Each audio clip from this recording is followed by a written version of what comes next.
Married for 3 years, Scarlett Davenport thought she should have thawed Barnaby Ainsworth's cold heart by now. But when he forced her to kneel in the Ainsworth ancestral hall, Scarlett knew Barnaby didn't have a heart. And why hold on to a heartless man? So, when Barnaby gave her the choice between kneeling and divorce, Scarlett chose divorce without hesitation. Why waste her precious time on a jerk like Barnaby Ainsworth? Wouldn't it be better to go home, inherit her family's billion-dollar fortune, and live a fabulous life every day? Chapter 1.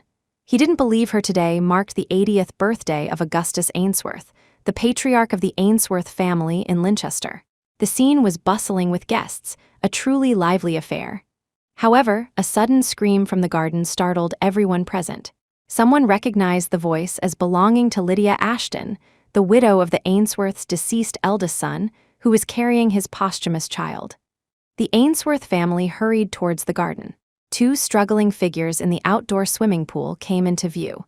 Before anyone could fully react, Barnaby Ainsworth had already jumped into the pool, pulling the floundering Lydia Ashton ashore.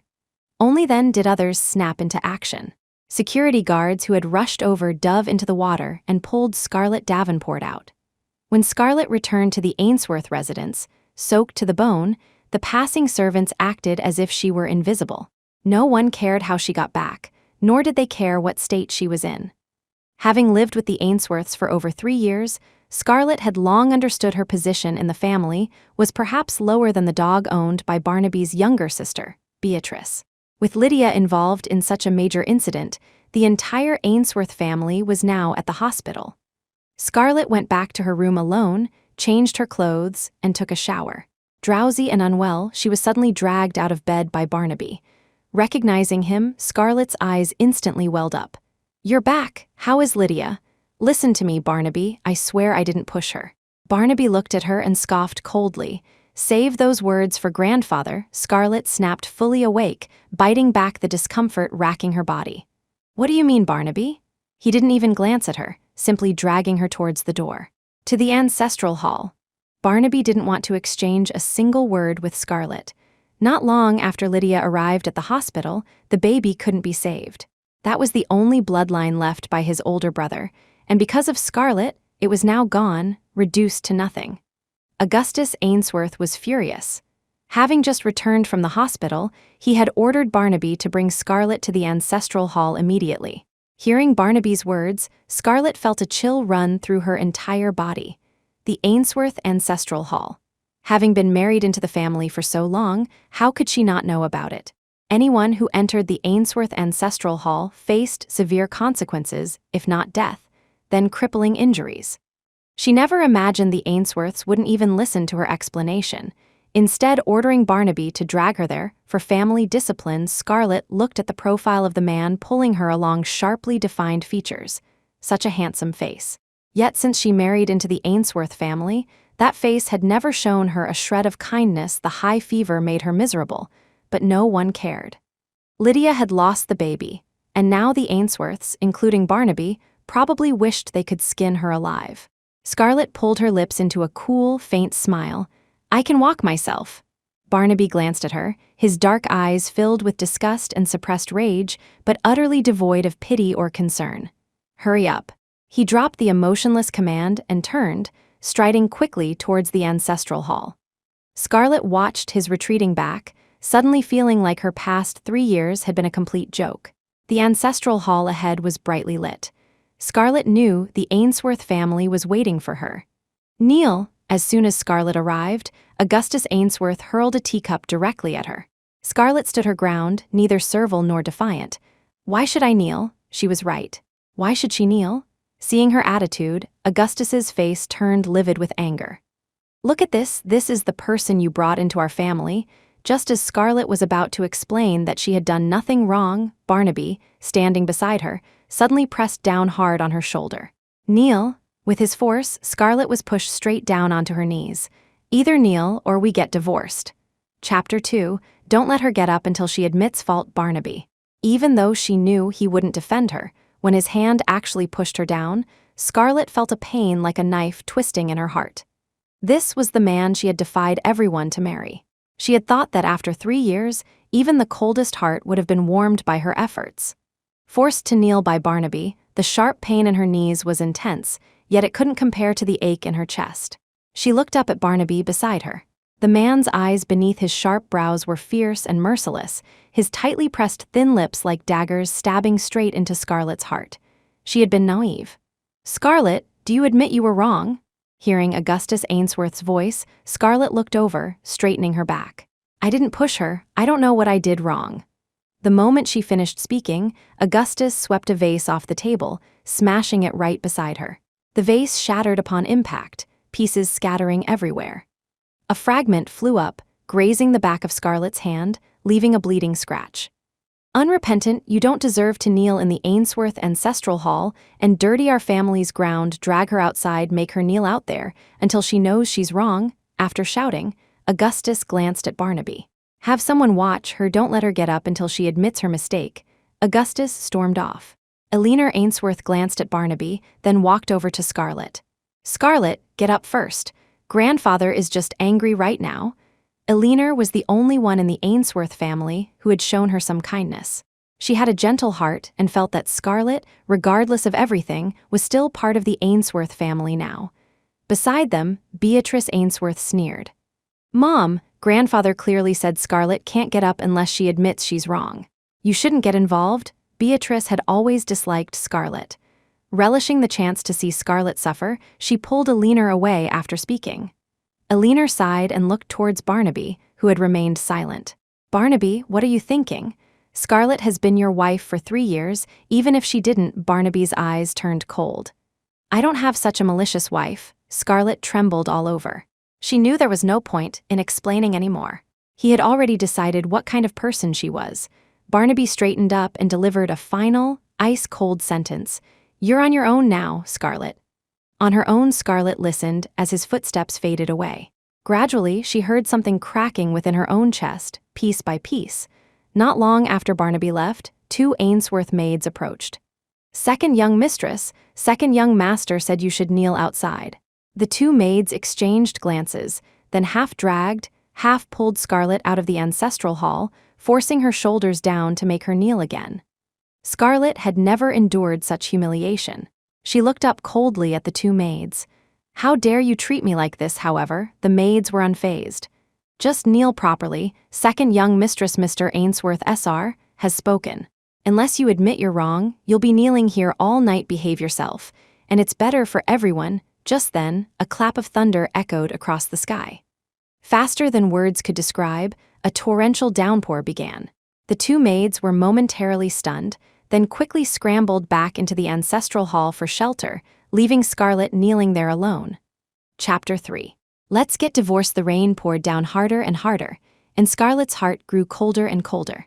She didn't know how long she had knelt, only that the rain eventually stopped, though the sky remained dark. The 2 maids assigned to watch her were fast asleep. She could have easily left then, but Scarlet still clung to a sliver of unwillingness to accept defeat. She couldn't believe it, couldn't believe Barnaby could truly be this cruel. But sometimes, people really shouldn't be too naive. At dawn, Barnaby finally arrived. Scarlet had knelt all night. Her body was utterly exhausted, like a bow stretched to its limit. Yet, she needed an answer. She dug her nails into her palms, using the pain to stay alert. "Have you calmed down now?" If he had calmed down, maybe he would listen to her explanation. Barnaby looked at Scarlet before him. Drenched from the night's rain, she was a mess. Her almond eyes couldn't hide her exhaustion, but deep within them burned a strange persistence. Her gaze made him feel somewhat stifled. "Do you know you were wrong?" Scarlet froze for a moment, suddenly feeling that her entire night of kneeling had been a joke. But she had knelt all night, waited for him all night. Her sense of injustice shouldn't be buried just like that. "Last night, I really didn't push Lydia Ashton into the water. She jumped in herself." She spoke as she stumbled to her feet, lifting her head to look directly at him. "But I know you don't believe me, so let's get divorced, Barnaby Ainsworth." Let's get divorced, Barnaby Ainsworth. Barnaby had expected to hear Scarlet admit her fault first thing in the morning. Instead, she hadn't admitted anything, but told him she wanted a divorce. After speaking, Scarlet turned and walked away. She moved slowly. Her knees were swollen and painful from kneeling all night, and the night spent in the rain had left her feverish, making every step incredibly difficult. Despite this, she kept her back straight. Soon, Scarlet reached her room. Gritting her teeth, she sent a quick message to Chloe Sullivan, then rapidly packed her few belongings into a suitcase. As she dragged the suitcase downstairs, she crossed paths with Barnaby coming up. Scarlet didn't spare him a single glance, simply continuing on her way out.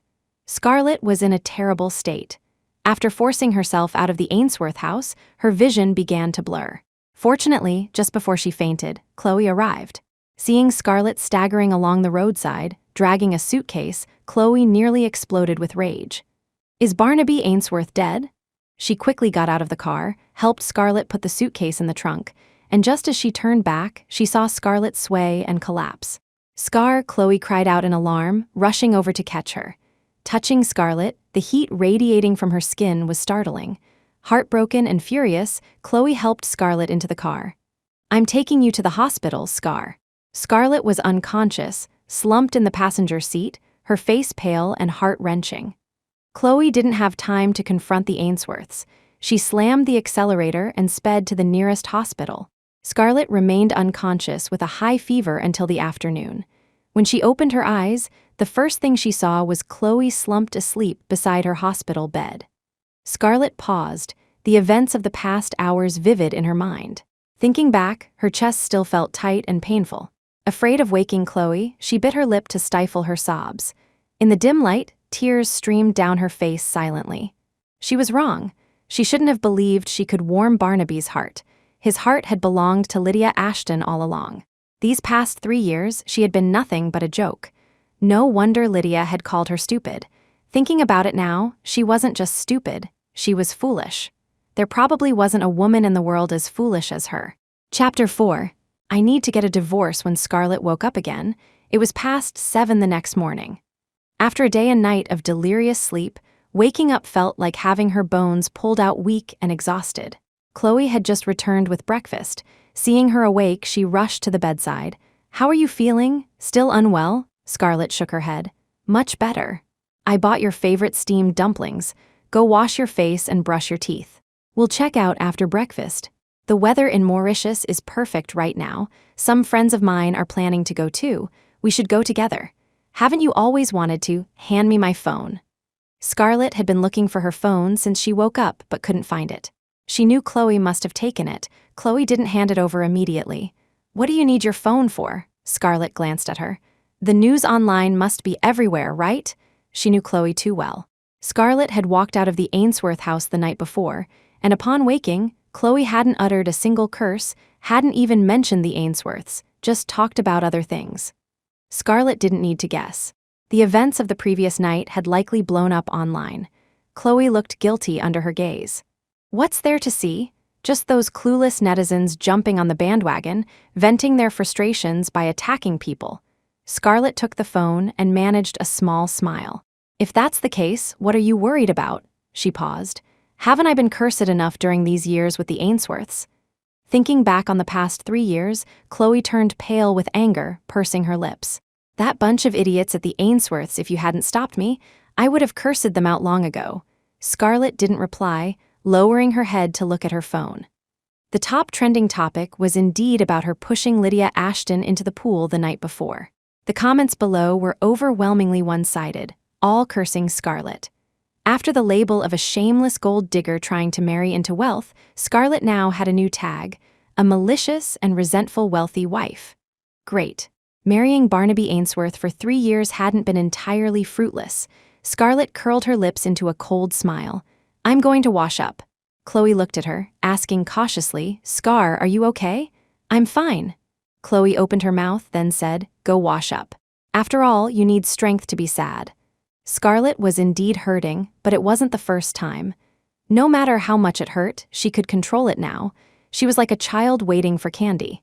After being denied time and time again, hope eventually fades. The cold tap water sharpened Scarlet's senses. Barnaby's push last night felt like it had shattered something inside her. 3 years, it was time to make a clean break. But Chloe was right, she needed strength. As they were eating breakfast, 2 young nurses came out from the opposite room. The hallway was quiet, and their gossiping voices, though not loud, were clearly audible to Scarlet and Chloe. "That Mrs. Ashton is so pitiful, isn't she?" And the second Mrs. Ainsworth is just too vicious. It hasn't even been that long since the eldest young master passed away, and she caused the loss of his posthumous child. That's why marrying within your own class is important, that second Mrs. Ainsworth came from a common background.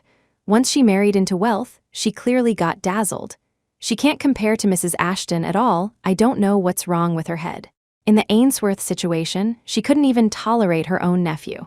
That woman is just too cruel.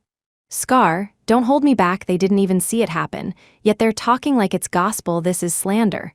Scarlet glanced towards the door. Let them talk. When did you become such a pushover? Scarlet pressed her lips together. I left a trump card. What trump card? What kind of trump card could possibly? Scarlet whispered something in her ear. Chloe froze for a second, then, understanding dawned, she clicked her tongue. Now that's the Scar I know, Scarlet smiled. Help me with the discharge procedures. I need to get a divorce. Chapter 5. Sign the divorce agreement. Scarlet walked into Barnaby Ainsworth's office at Ainsworth Corp.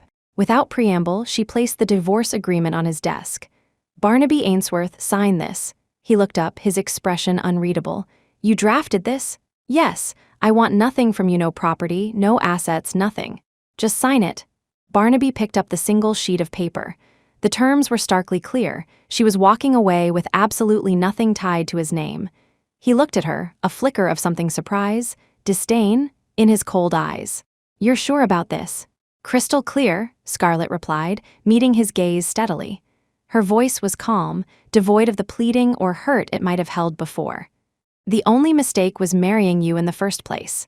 Divorcing you is the clearest decision I've ever made. Barnaby's jaw tightened slightly. He took a pen, his movements deliberate, and signed his name beside hers. Done. Scarlet nodded, took her copy of the agreement, and turned to leave. She didn't look back. The entire exchange took less than a minute. As she walked out, Barnaby watched her go, a strange mix of irritation and something else stirring within him. She wanted nothing. Where did Scarlett Davenport get this confidence? He picked up his copy, glanced at her signature, then slowly tore the agreement into pieces. Fine, let's see if she really goes through with this tomorrow. Chapter 6. All because of Barnaby Ainsworth. From entering to leaving, Scarlet spent no more than 10 seconds in his office. Barnaby watched her retreating back, his dark eyes gradually deepening. He reached out and picked up the divorce agreement from the desk. Scarlet had already signed her part. The space left was for his signature. The agreement wasn't long, just a single page. The terms were clearly written. She wanted none of his assets, not a single cent. After reading the divorce agreement, Barnaby couldn't help but laugh. Not a single cent? Where did Scarlett Davenport get this confidence? Fine, he'd see tomorrow if she really intended to divorce him. Just like that, Barnaby's gaze hardened, and he tore the divorce agreement in his hands to shreds. When Liam Asher entered, he saw Barnaby standing by the floor-to-ceiling window, smoking, his black suit exuding coldness. Liam suddenly hesitated to speak, but the meeting was important. Liam could only brace himself and say, Mr. Ainsworth, the 10 a.m. meeting has already started. Hearing him, Barnaby turned around from the window. His deep black eyes were like ice caves, his brow tinged with frost. Just one glance sent a chill down Liam's spine. I know.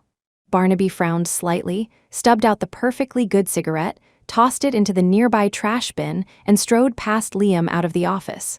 Mr. Ainsworth was in a terrible mood today. Liam thought of the upcoming meeting and suddenly felt sorry for the speaker.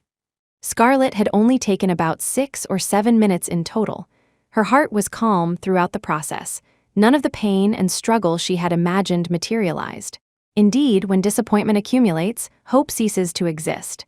She walked out of Ainsworth Corp., looked up at the somewhat gloomy sky, feeling a slight tightness in her chest, but the suffocating pressure was gone. Chloe was right. Divorce should happen sooner rather than later. Lowering her gaze, Scarlet walked to the car and tapped on the window. Chloe was on the phone. Seeing Scarlet return, she quickly unlocked the door. Scarlet silently got in, not interrupting her call. Just as she fastened her seatbelt, she looked up to find Chloe handing her the phone. Scarlet raised an eyebrow. Who is it? Uncle Sebastian. Scarlet stiffened, pausing for 2 seconds before taking Chloe's phone and saying, Dad, you've been wandering for 3 years. Isn't it time to come home? When Barnaby had forced her to kneel the night before yesterday, she hadn't cried. When she had just turned and left after dropping off the divorce agreement, she hadn't cried either. But now, hearing Sebastian Davenport simply ask if it was time to come home, Scarlett couldn't hold back her tears. 3 years ago, when she insisted on marrying Barnaby, her parents and almost everyone around her had opposed it. But she was young and reckless, thinking that since Barnaby was willing to marry her, he must have feelings for her. Yet, she had spent 3 years proving just how wrong she was. It turned out a man might marry a woman not out of love or admiration, but potentially for the sake of another woman, dragging an innocent woman who loved him deeply into their tangled mess of love and hate. Barnaby loved Lydia Ashton. How cliché an uncle-in-law and a sister-in-law. And she, the so-called Mrs. Ainsworth, was merely a cover for their affair. It was laughable that she had alienated everyone, even causing her doting father, Sebastian Davenport, to say, "If you insist on marrying him, then you're no daughter of mine for such a man." Scarlett suddenly broke down crying. Afraid Sebastian on the other end would hear, she tried to suppress her sobs, but the immense sense of grievance and injustice was overwhelming, causing her shoulders to tremble pitifully. Chloe watched from the side, her heart aching. She and Scarlett had known each other since infancy. Throughout their lives, when had the carefree and proud heiress of the Davenport family ever cried so wretchedly? And all of this was because of Barnaby Ainsworth Chapter 7. Barnaby Ainsworth isn't even as loyal as a dog. I'll come home after I finish things here. On the other end of the line, Sebastian Davenport's throat tightened. "Okay, Mom and Dad will wait for you." "Okay." After hanging up, Scarlett covered her face with her hands. She was already grown up, yet she still made her parents worry so much. All for a man like Barnaby Ainsworth. Scarlett felt she had truly failed as a daughter. Chloe took the phone back, waiting silently beside Scarlett as she released her emotions. After 5 minutes, Scarlett calmed down. Taking a tissue, she wiped her tears and asked in a hoarse voice, "Can I borrow the marketing accounts under your cousin's company?" The famous Galaxy Entertainment was managed by Chloe's cousin, Colin Sullivan. For artists' daily promotion, Galaxy owned smaller companies that maintained numerous marketing accounts. Chloe paused, then quickly pulled out her phone. "Wait, I'll ask my cousin for the contacts right now."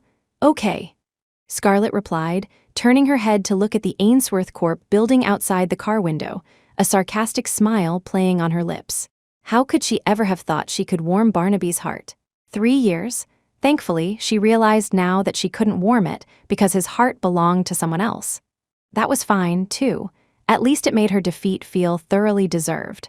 But the blame she had carried and the grievances she had suffered over the years, Scarlett wouldn't let them go so easily after finishing her call with Colin. Chloe turned her head and saw Scarlett looking out the window. The sky outside was dark, casting half of Scarlett's face in shadow. Chloe knew Scarlett was still hurting. "Want to go out tonight?" Hearing this, Scarlett turned her head and gave her a faint look. "No, I need to conserve my energy." They stopped at a red light. Chloe turned to look at Scarlett. "Looks like you're in a decent mood. When Reginald died back in high school, I was only sad for a few days. Why should Barnaby Ainsworth deserve more? He had occupied 3 years of her life. Now that she was climbing out of the abyss, what was there to be sad about?" Chloe was somewhat impressed by Scarlett's comparison. Reginald was a dog, but thinking about it, she was right. Barnaby Ainsworth wasn't even as loyal as a dog. He truly wasn't worth a single tear from her scar. Chloe had initially worried about Scarlett's pain. But now it seemed she had underestimated her. Scarlett went to bed before 10 that night. Chloe, on the other hand, battled trolls online, staying up furiously until past 3 in the morning before finally sleeping, consequently waking up close to 9 the next day. Chloe emerged from her room, rubbing her eyes sleepily, to find Scarlett already dressed, makeup done, bag in hand, ready to leave. Scarlett had the classic beauty of a Southern belle, captivating eyes, delicate features, a beauty that wasn't flamboyant but deeply resonated. Today, she wore a simple yet strangely alluring outfit. A deep brown off-the-shoulder loose sweater, dark blue skinny jeans, and black Oxford shoes that matched the sweater. Her long hair cascaded down, highlighting her straight, elegant shoulder line and long, slender legs. She exuded a unique blend of gentleness and sensuality, incredibly pleasing to the eye. Chloe was very satisfied with Scarlett's look, not overly formal, yet retaining her distinct charm. Perfect. I'm heading out. Scarlett picked up her phone from the side table and glanced at Chloe. Chloe ran over and gave her a fierce hug. Go say goodbye to mistakes and embrace a new beginning, Scarlett smiled and replied. Okay. Chapter 8. Just a woman who overestimated herself, Scarlett arrived at the entrance of the Civil Affairs Bureau exactly at 8:55 a.m. The marriage registration window already had a queue, but she was the only one at the divorce window. It wasn't quite 9 yet, and Barnaby Ainsworth hadn't arrived.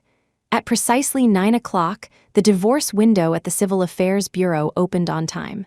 Scarlett glanced down at her phone. Barnaby wasn't someone who liked being late, yet today he was late. It wasn't until 9:05 a.m. that Scarlett saw the man walk in through the main entrance. He was dressed impeccably in a suit, as always, his sharp, defined face expressionless. Noticing her gaze, Barnaby turned his head slightly, watching her coolly as she walked towards him step by step. This wasn't the first time Scarlett had been subjected to his emotionless, cold stare. In the past, it always felt somewhat hurtful, but today, facing his gaze, her heart was as calm as still water. Good morning. The divorce agreement is the same one from yesterday, she said, handing the agreement over. Barnaby's face darkened. Are you sure? Absolutely. Scarlett looked up at him, enunciating each word clearly. Marrying him was when she hadn't thought clearly, but now, divorcing him, she had thought everything through with perfect clarity. Barnaby frowned unhappily. Very well. He hoped she wouldn't regret this later. Scarlett didn't say anything more, walking straight to the window. The divorce procedure was simple. Sign the agreement, sign one final document, stamp it, and they would have no relationship anymore. In less than 5 minutes, the marriage certificate turned into a divorce certificate. From now on, they were like two intersecting lines that would never cross again. Scarlett walked behind Barnaby. After receiving the divorce certificate, he turned and left immediately, not even sparing her another glance. But then again, he had wanted to get rid of her for a long time. Now that his wish was granted, naturally, he wouldn't want to look at her even once more. In Barnaby Ainsworth's eyes, she was probably a malicious and calculating woman. It didn't matter anymore. They had no future together anyway. However, as she reached the entrance of the Civil Affairs Bureau, Scarlett was surprised to find Barnaby hadn't left. Lydia Ashton lost her child because of you. Even though we're divorced, you should still go to the hospital and apologize to her. A breeze blew past, and Scarlett had never felt the autumn wind so cold. She had thought that after 3 years of marriage, Barnaby might have some shred of compassion. Now, hearing his words, Scarlett could only find herself laughable. She tilted her head slightly, looking up at the man before her, and suddenly smiled. You're right. For the sake of our past marriage, don't worry, I will take responsibility for my actions. And for the things she hadn't done, she wouldn't swallow the insults silently either. As she spoke, she tucked a stray strand of hair behind her ear. By the way, to show my sincerity, I've prepared a big gift for Lydia. Make sure she remembers to receive it. After saying this, Scarlett gave Barnaby one last look, then turned and walked away decisively. Scarlett reached the roadside and hailed an empty taxi. The car drove past Barnaby. Sitting inside, her beautiful face held a touch of coldness. Barnaby frowned, feeling an inexplicable irritation. He glanced at his waiting car nearby, but didn't walk over. Instead, he took out a cigarette case from his pocket, pulled one out, and lit it with his head bowed. His marriage to Scarlett, he hadn't intended to marry her when they got married, nor had he intended to divorce her when they divorced. But now they were truly divorced. Barnaby couldn't exactly say he was upset. Scarlett, to him, was merely a woman he could accept as his wife. Yet, looking down at the divorce certificate in his hand, the cigarette tasted bland, and a sense of frustration lingered unexpressed. Forget it. She was just a woman who overestimated herself. Chapter 9. Scarlett, who do you think you are? When Scarlett returned to Chloe's apartment, Chloe was already wide awake, standing excitedly behind the door watching her. Well, are you divorced? Let me see the divorce certificate. She had been wishing upon stars for Scarlett to divorce that jerk Barnaby Ainsworth. Seeing Chloe like this, Scarlett couldn't help but smile, taking the divorce certificate out of her bag. Divorced? Chloe almost burst into tears upon seeing the certificate. Good, it's good that you're divorced from now on. You're a single, beautiful young woman, sis. Wanna go wild tonight? Scarlett shook her head. Not tonight. I haven't been home in 3 years. I miss home. As she spoke, she raised a hand to cover her eyes slightly. 3 years.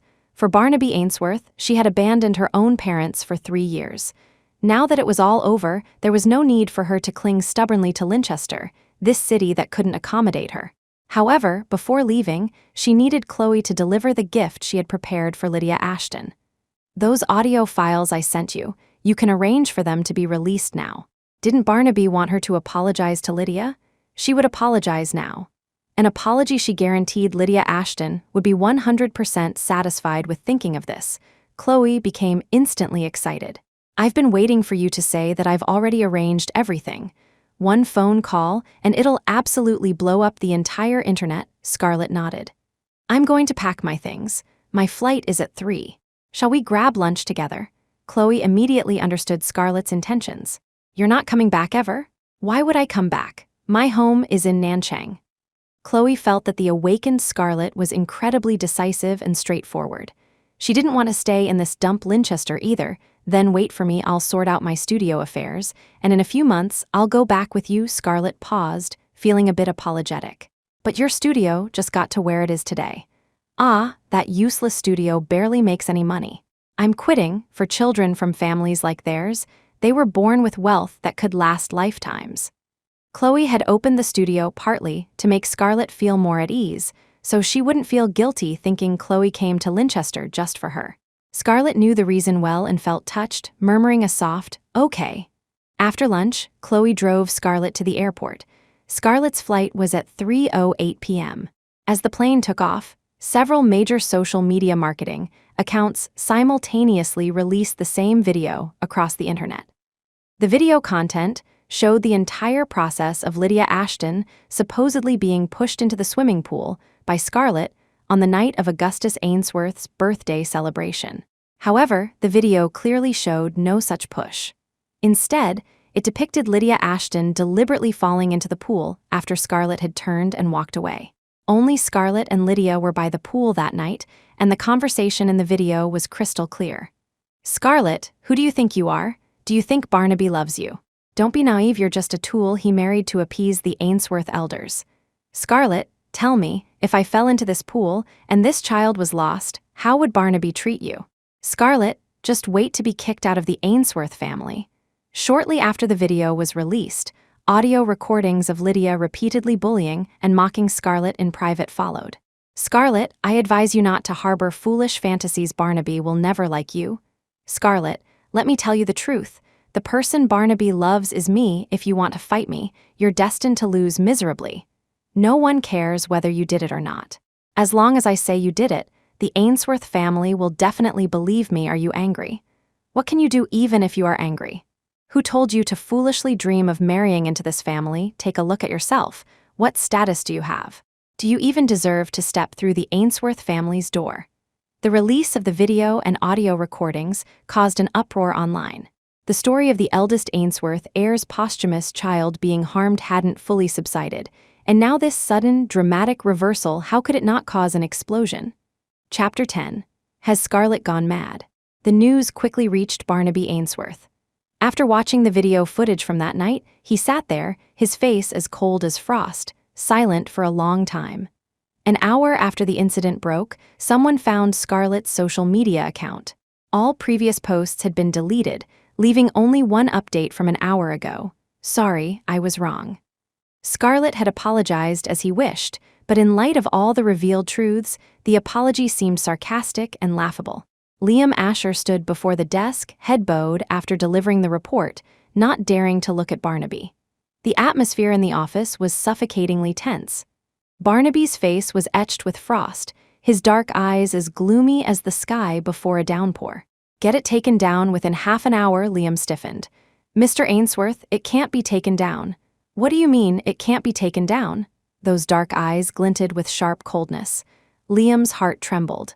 He braced himself and explained, as soon as it was released, I had the company's PR department contact people to remove it. They said Colin Sullivan of Galaxy Entertainment personally requested it stay up. The moment Liam finished speaking, Barnaby's face turned utterly dark. Scarlett Davenport truly had some nerve. Barnaby pressed his lips into a thin, sharp line, his face taut like a blade. He didn't speak again, reaching for his phone nearby. Just as he was about to call Scarlett, his phone rang. Seeing the caller ID, Barnaby's eyes darkened. Grandfather. Augustus Ainsworth, upon learning about the online events, was trembling with rage. The moment the call connected, his furious voice boomed. Did Scarlett post that stuff online? Where is she? Tell her to have it deleted immediately and get her ass back home right now. I understand. I'll hang up first, grandfather. Hanging up, Barnaby dialed Scarlett's number. However, the only response was a cold, automated message. Sorry, the number you have dialed is temporarily unavailable. Please try again later. The scandal of the Ainsworth uncle-in-law and sister-in-law affair was laid bare online by Scarlett for public judgment. Augustus's blood pressure soared with anger. Unable to reach Scarlett, Barnaby had no choice but to return to the Ainsworth estate alone to pacify his grandfather. Seeing him return, Augustus's first words were, "Where is that bitch Scarlett?" Barnaby frowned slightly. "Grandfather, Scarlett and I are divorced." "Divorced? I don't care if you're divorced or not after causing such a mess. I want her to publicly clarify, apologize, and admit her mistake. I understand. Please take care of your health." Barnaby finished speaking, glanced at Augustus and the other few Ainsworth family members present, then turned and left, getting into the car he arrived in. To the hospital. It was obvious which hospital. With such a huge incident unfolding, one main party was Scarlett, the other was Lydia Ashton. At that moment, Lydia Ashton, inside the hospital, was completely stunned. She never expected the usually quiet Scarlett to have so many tricks up her sleeve. With all this now public, she definitely couldn't stay with the Ainsworth family any longer. Has Scarlett gone mad? Willing to perish together, just to drag her down too. Just as Lydia was frantic with anxiety, the door to her room was pushed open. A man walked in, emanating coldness, his dark eyes fixed on her. Are those things true? Lydia's heart trembled under Barnaby's gaze. She instinctively reached out to grab him. Barnaby, listen to me, that was all Scarlett. She hired people. Even now, Lydia still tried to argue. Barnaby's face grew darker, his eyes simmering with suppressed anger. Get ready. Someone will escort you abroad tomorrow. I don't want to, Barnaby. I don't want to go abroad. You know I love you. The person I've always loved is you. Lydia knew that if she went abroad, she would have absolutely no connection to the Ainsworth family anymore. However, the man didn't even turn his head, walking straight out of the hospital room. Chapter 11. She seems to be doing well after the divorce. The scandal of the Ainsworth uncle-in-law and sister-in-law affair remained online for a full 3 days. Those who had once mocked Scarlett for overreaching, trying to climb the social ladder, now felt a sliver of pity for her. Augustus Ainsworth ordered Barnaby to find Scarlett, even if it meant digging 3 feet underground. Yet, despite Liam Asher practically doing just that, he couldn't trace where Scarlett had gone after leaving Linchester. Scarlett's personal social media account, aside from the single apology post on the day she left, remained empty. All previous posts were deleted, and no new updates followed. The picture accompanying that apology post was of Scarlett and Barnaby's divorce certificates. Many curious netizens flocked to her account, causing her follower count to surge by over 2 million in just a few days. Yet, Scarlett seemed to have vanished into thin air. All her phone numbers and bank cards registered in Linchester were cancelled. The last traceable clue was a plane ticket Scarlett bought on September 20th to Nanchang. But once she arrived in Nanchang, Liam could find no further trace of her. Liam spent a whole week investigating in Nanchang to no avail. He had no choice but to return to Linchester and report to Barnaby, bracing himself. Mr. Ainsworth, I couldn't find any information on Miss Davenport. Barnaby's sharp face instantly clouded over, his gaze chillingly intense. Are you telling me that Scarlett Davenport, who was married to me for 3 years, suddenly appeared and has now suddenly disappeared again? Cold sweat beaded on Liam's back. Mr. Ainsworth, if you put it that way, you're not wrong. Barnaby felt a sharp pang, as if pricked by something. He laughed, a laugh born of extreme anger. In that case, just assume she's dead. He finished speaking and shot Liam a cold glare. Get out. Liam didn't dare linger, nodding and quickly retreating. The door closed, leaving Barnaby alone in the vast office. He stood by the floor-to-ceiling window for a while before finally turning back to his desk chair. His peripheral vision caught a cute, chubby cat porcelain figurine on the desk. His eyes turned cold, and he swept the figurine into the trash bin. Fine, just fine 3 months later. Linchester Hilton Hotel. Scarlett and her secretary, Felicity Payne, had just taken their seats when they heard someone in front of them call out, "Mr. Ainsworth," towards someone behind her. There weren't many people with the surname Ainsworth in Linchester. Scarlett subconsciously glanced back. Sure enough, the person approaching was none other than her ex-husband, Barnaby Ainsworth. Oh, what a delightful surprise guest. Howard Bishop, seated beside her, stood up with a grin. "Mr. Ainsworth, you're here. This is Manager Davenport from Apex, Miss Scarlett Davenport." Hearing her name, Scarlett raised an eyebrow slightly, stood up, and faced the stern-faced man before her. Extending her hand with a radiant smile, she said, "Mr. Ainsworth, a pleasure to finally meet you." Barnaby looked at the Scarlett before him. Vanished for 3 months, she seemed like a different person. Not only was she glowing, but her previously straight black hair was now styled into chestnut-colored waves, cascading loosely down her back, bouncing slightly as she stood up. Scarlett's makeup today was bright and captivating, her eyeliner deep, accentuating her almond eyes beautifully under the earthy eyeshadow tones. She looked at him, a faint smile playing on her lips, her voice clear and crisp, polite and gracious, as if they were complete strangers. She seemed to be doing very well after the divorce. Barnaby's eyes darkened. His gaze swept over Scarlett's outstretched hand, offering no courtesy whatsoever as he took his seat directly. The smile on Scarlett's face faded slightly. She withdrew her hand nonchalantly, while Howard Bishop beside them quickly tried to smooth things over, changing the subject. Scarlett composed herself, replying to Howard with a smile, her gaze never once straying towards Barnaby Ainsworth. Howard occasionally tried to include Barnaby in the conversation, but the man sat there, his deep eyes coldly observing Scarlett opposite him. Even Howard sensed the awkward atmosphere and quickly wrapped up the pleasantries. The dinner meeting thus concluded rather abruptly. Chapter 12. You're not qualified. Beatrice Ainsworth. Scarlett didn't leave with the others. When the dinner broke up, she and Felicity Payne turned and headed towards the restroom. Barnaby watched Scarlett rise and leave, his expression unreadable as he turned his gaze away and headed towards the exit. Liam Asher followed behind, not daring to breathe too loudly. The Scarlett they had turned the city upside down looking for had suddenly reappeared tonight as a manager from Apex, even greeting Barnaby as if nothing had happened. He hadn't realized before just how bold Scarlett could be. "Miss Davenport." As Scarlett exited the restroom, Felicity looked at her with concern. Felicity had been assigned to Scarlett by Sebastian Davenport. Naturally, she was aware of the messy history between Scarlett and Barnaby. Seeing them unexpectedly meet tonight, Felicity was worried about Scarlett. Scarlett turned off the faucet, dried her hands, and tucked a strand of hair behind her ear. "Worried about me?" she chuckled slightly. "No need." She wasn't foolish anymore. Felicity paused, then breathed a sigh of relief as she understood, following Scarlett out. The driver was already waiting with the car at the hotel entrance. As Scarlett stepped out of the elevator, she assumed Barnaby and his group had left earlier. Unexpectedly, she ran into them in the lobby's seating area. She glanced over. Howard Bishop was gone, leaving only Barnaby and Liam Asher. Oh well, no need for greetings then. Scarlett averted her gaze and walked straight ahead, looking neither left nor right. Just as she reached the entrance, a sharp female voice pierced the air from behind. "What are you doing here?" The voice was familiar to Scarlett. During those 3 years with the Ainsworths, she had heard it almost daily.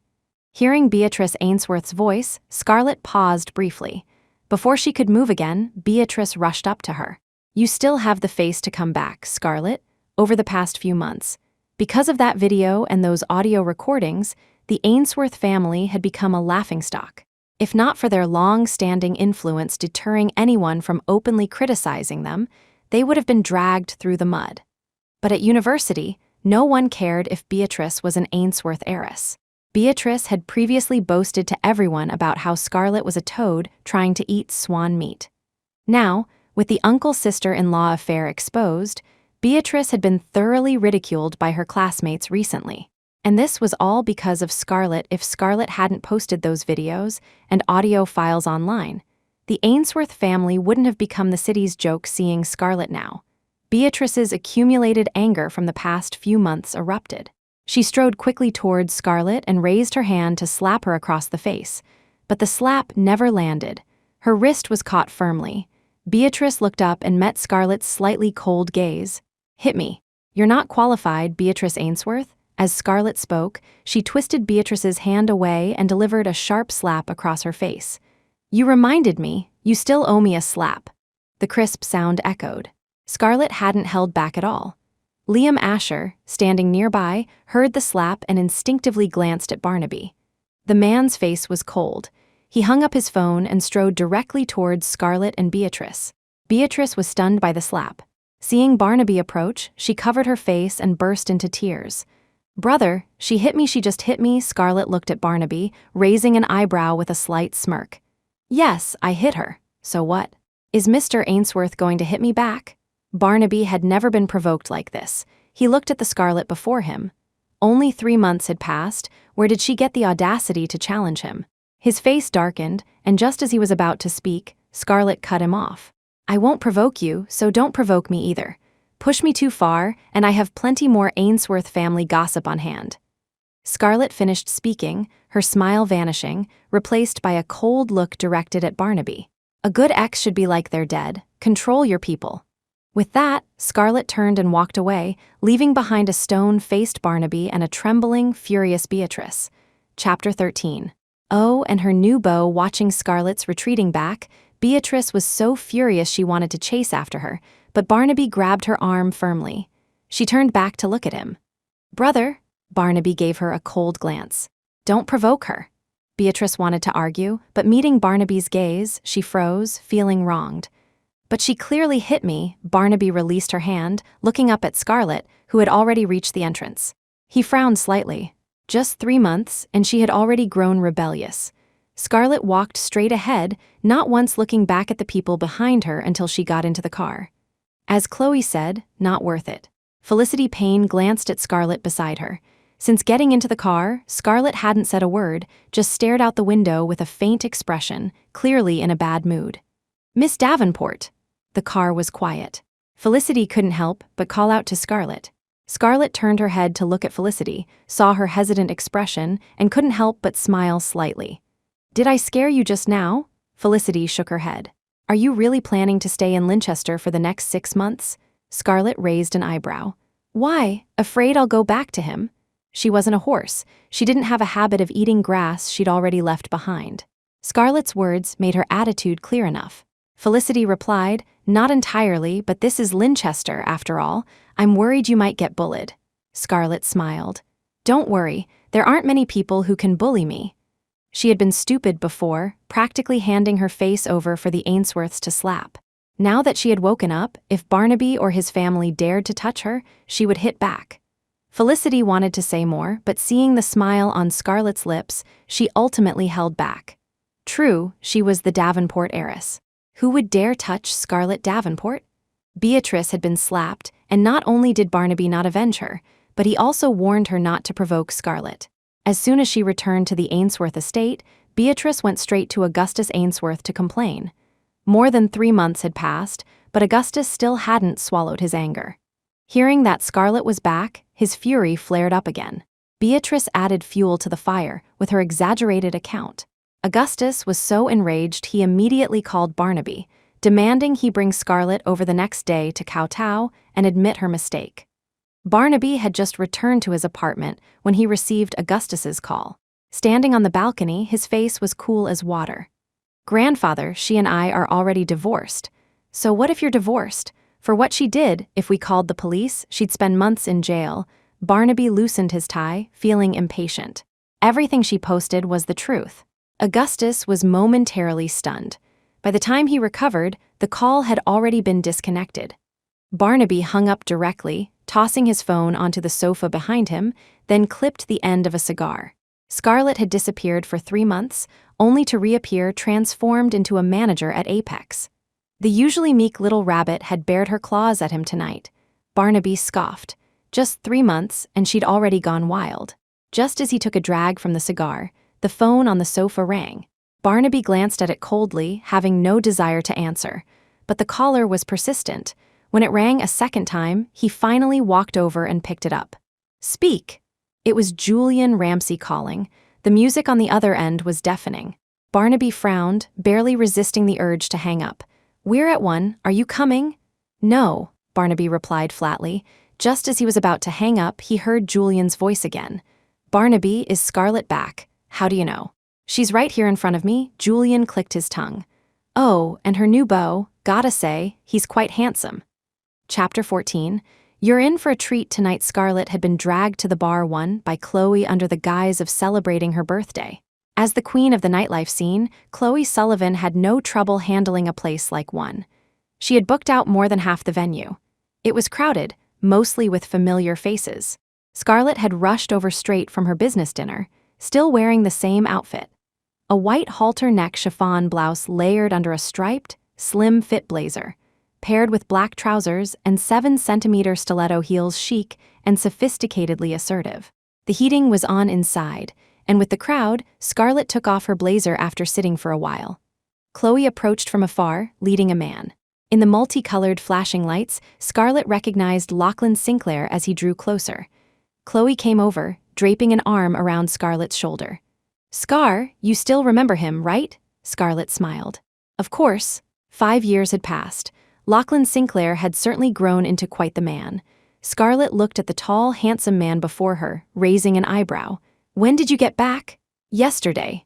Lachlan sat down beside her, grabbing 2 drinks and handing one to Scarlet. From across the room, Tanya Adams walked over. "Well, look who it is, our high school's summer haze band, all together again." As soon as Tanya finished speaking, Chloe jumped up. "You know what, you're right," she then called out to a man nearby. "Gee man, get over here quick." "Come on, Chloe, I'm 27 this year, give me some face, can you stop calling me that?" A baby-faced man appeared as he spoke. Chloe clicked her tongue.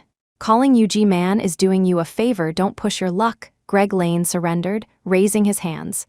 "My bad." "That's more like it." Scarlet watched their banter, feeling as though she had returned to her school days. As she reminisced about her youth, Chloe suddenly slapped her thigh. "It's been ages since we performed on stage, right? It's my birthday tonight, and I've booked half the place. Can't let it go to waste. How about we make a glorious comeback tonight?" As she spoke, Chloe was already summoning staff to move instruments onto the stage. Let's go, I'm gonna rock this place tonight." So many years had passed, yet Chloe was still an incorrigible enthusiast. Just as Scarlet was about to speak, Chloe grabbed her arm and pulled her onto the stage. With another push, she was positioned in front of the drum set. She hadn't touched drumsticks in 5 years. But before Scarlet could finish, Lachlan handed her 2 drumsticks from the side. "Forgotten." Seeing her hesitation, Lachlan clicked his tongue. Scarlet raised an eyebrow, took the drumsticks, twirled them expertly in her hand a few times. "How could I, just a little rusty?" Scarlet sat down, tapped the drums a few times to test the sound. The sharp TSSD sound immediately drew the attention of both Chloe and Greg. Noticing their gazes, Scarlet smirked. "What, forgotten?" Chloe hadn't seen this carefree, vibrant Scarlet in a long time. Her eyes instantly warmed. "Scar, underestimating me, I've been practicing hard all these years." Chloe was the bassist, Greg and Lachlan were the guitarists, and Lachlan was the lead vocalist. This was the once famous band, Summer Haze. Unfortunately, after they all graduated high school, although the band never officially disbanded, it practically vanished. As adults, none of them were as unrestrained as before, especially Scarlet, who had thrown herself headfirst into love. Scarlet's initial beats reignited the youthful passion in all of them. Chloe suddenly put her fingers in her mouth and whistled sharply. "Listen up, everyone, you're in for a treat tonight. The renowned Summer Haze is performing again. If you have hands, clap if you have mouths, scream." Chloe always knew how to hype a crowd. Her words instantly ignited the energy of everyone present, whether they knew the band or not. After tuning their instruments, they all looked back at Scarlet. She raised an eyebrow, lifted the drumsticks high, and brought them down with a powerful crash, officially kicking off the night's electrifying atmosphere. Chapter 15.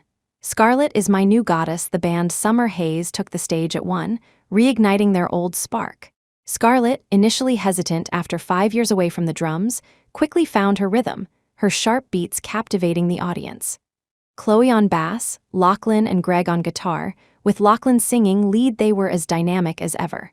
Their first song ended to thunderous applause and shouts of encore from the packed crowd.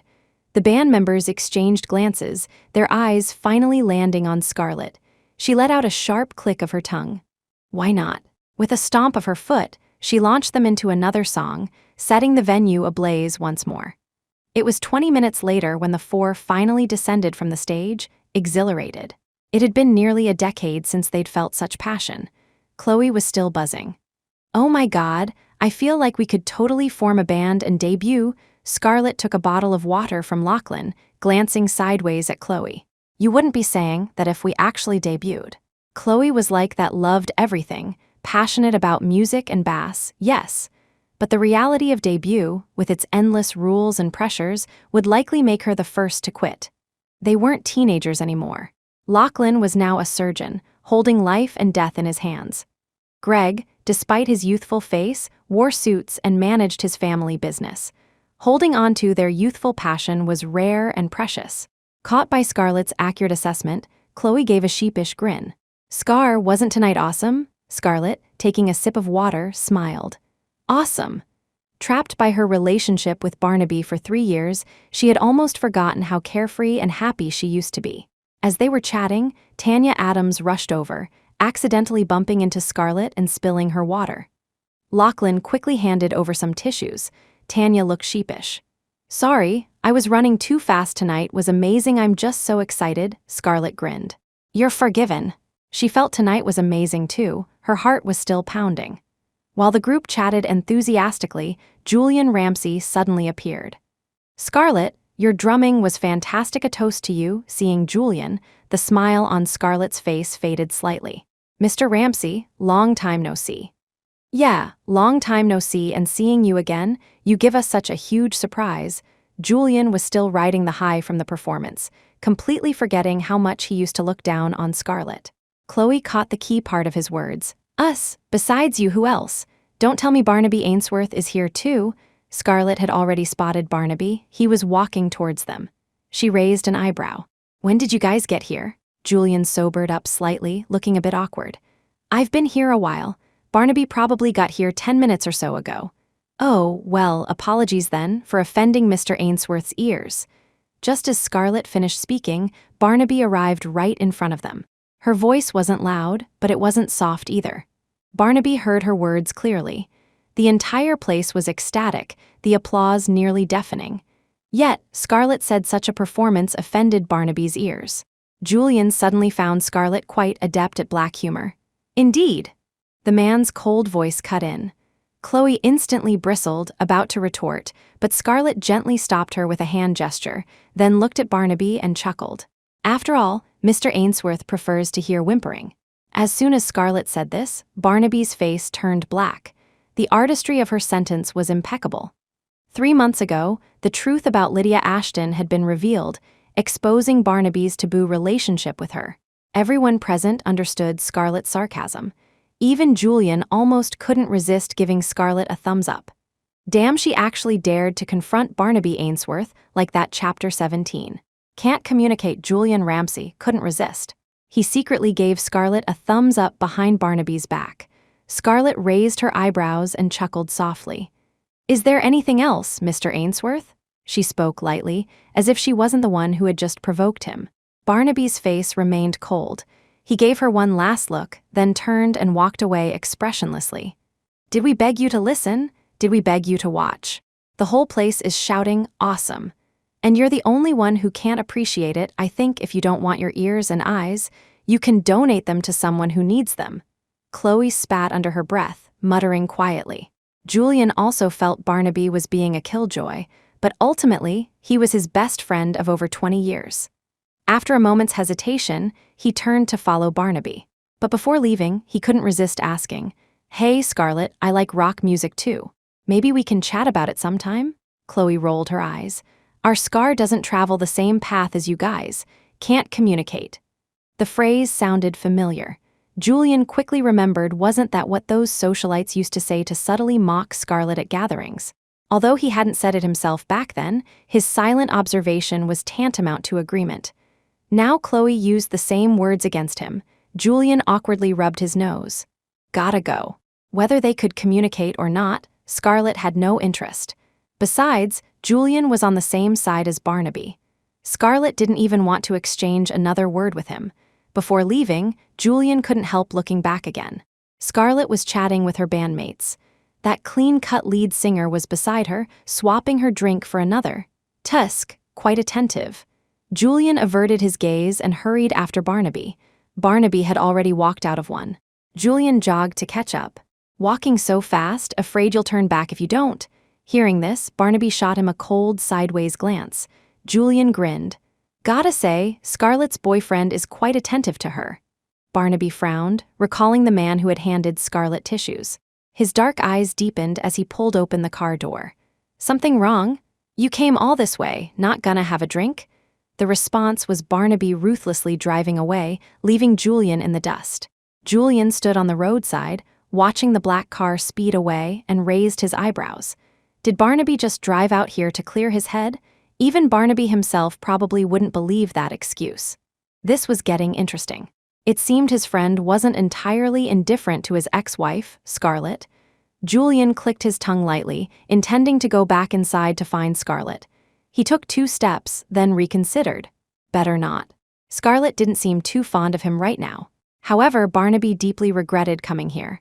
Julian's words, implicitly and explicitly, were all aimed at provoking him, suggesting he still had feelings for Scarlet.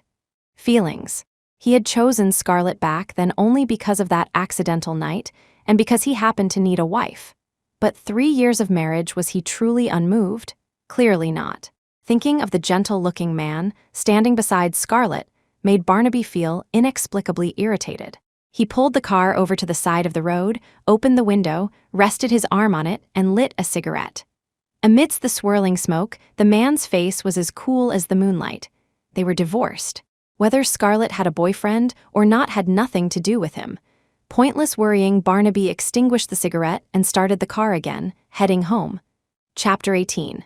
He didn't care about anything about her. Scarlet had a bit to drink last night and had called a designated driver to get home. Early the next morning, Chloe's ringtone woke her up before her alarm. What's wrong? Not even 8 a.m. Chloe really embraced life. Scar, you're famous. Someone posted videos of our performance last night online. Now the whole internet is buzzing with the drummer goddess sister hashtag. Everyone's offering big money for you to debut. My hidden treasure girl is finally shining. Scarlet walked to the window, pulled open the curtains with a swift swish. Hearing Chloe's words, she frowned slightly, disagreeing. Isn't the word finally a bit off? The excited Chloe on the other end paused. Oh, sorry, forgot you've been famous before. Scarlet's words might sound conceited, but she had the capital for it. During her freshman year of college, a single photo of Scarlet had gone viral online. Many scouts had tried to contact her back then, but Scarlet refused them all without even meeting them.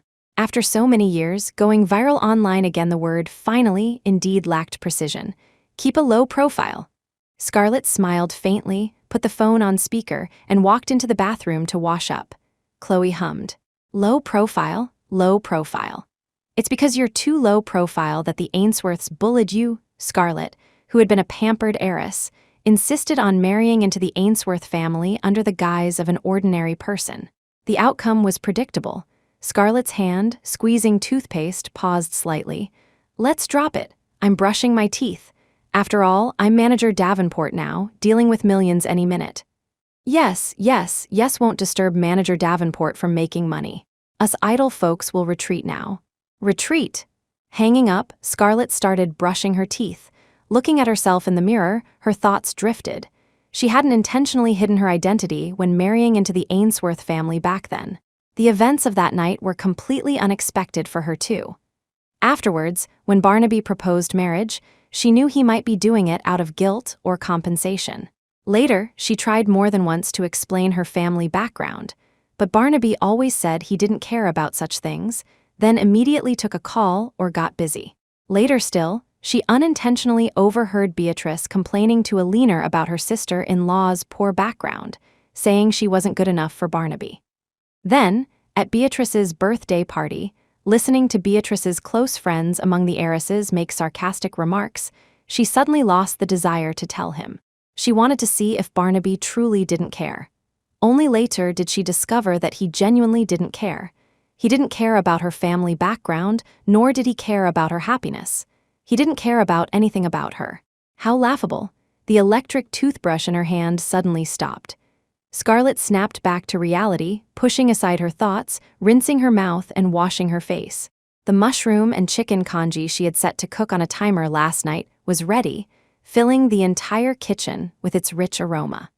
Who would have thought that the pampered young lady who never lifted a finger in the kitchen would become an almost all-capable housekeeper after marrying Barnaby? But it wasn't necessarily a bad thing. At least she could enjoy the cooking skills herself. Yes, waking up early to enjoy a bowl of self-cooked congee was indeed a happy thing. However, this morning, Beatrice Ainsworth was about to explode with anger.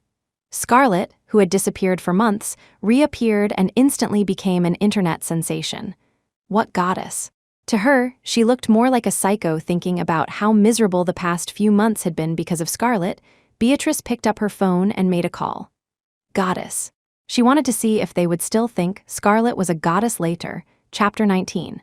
She's really good-looking. Scarlet had an early meeting today. By the time it ended, it was already past 11. She had been appointed directly from headquarters, arriving as the second in command, just below the CEO.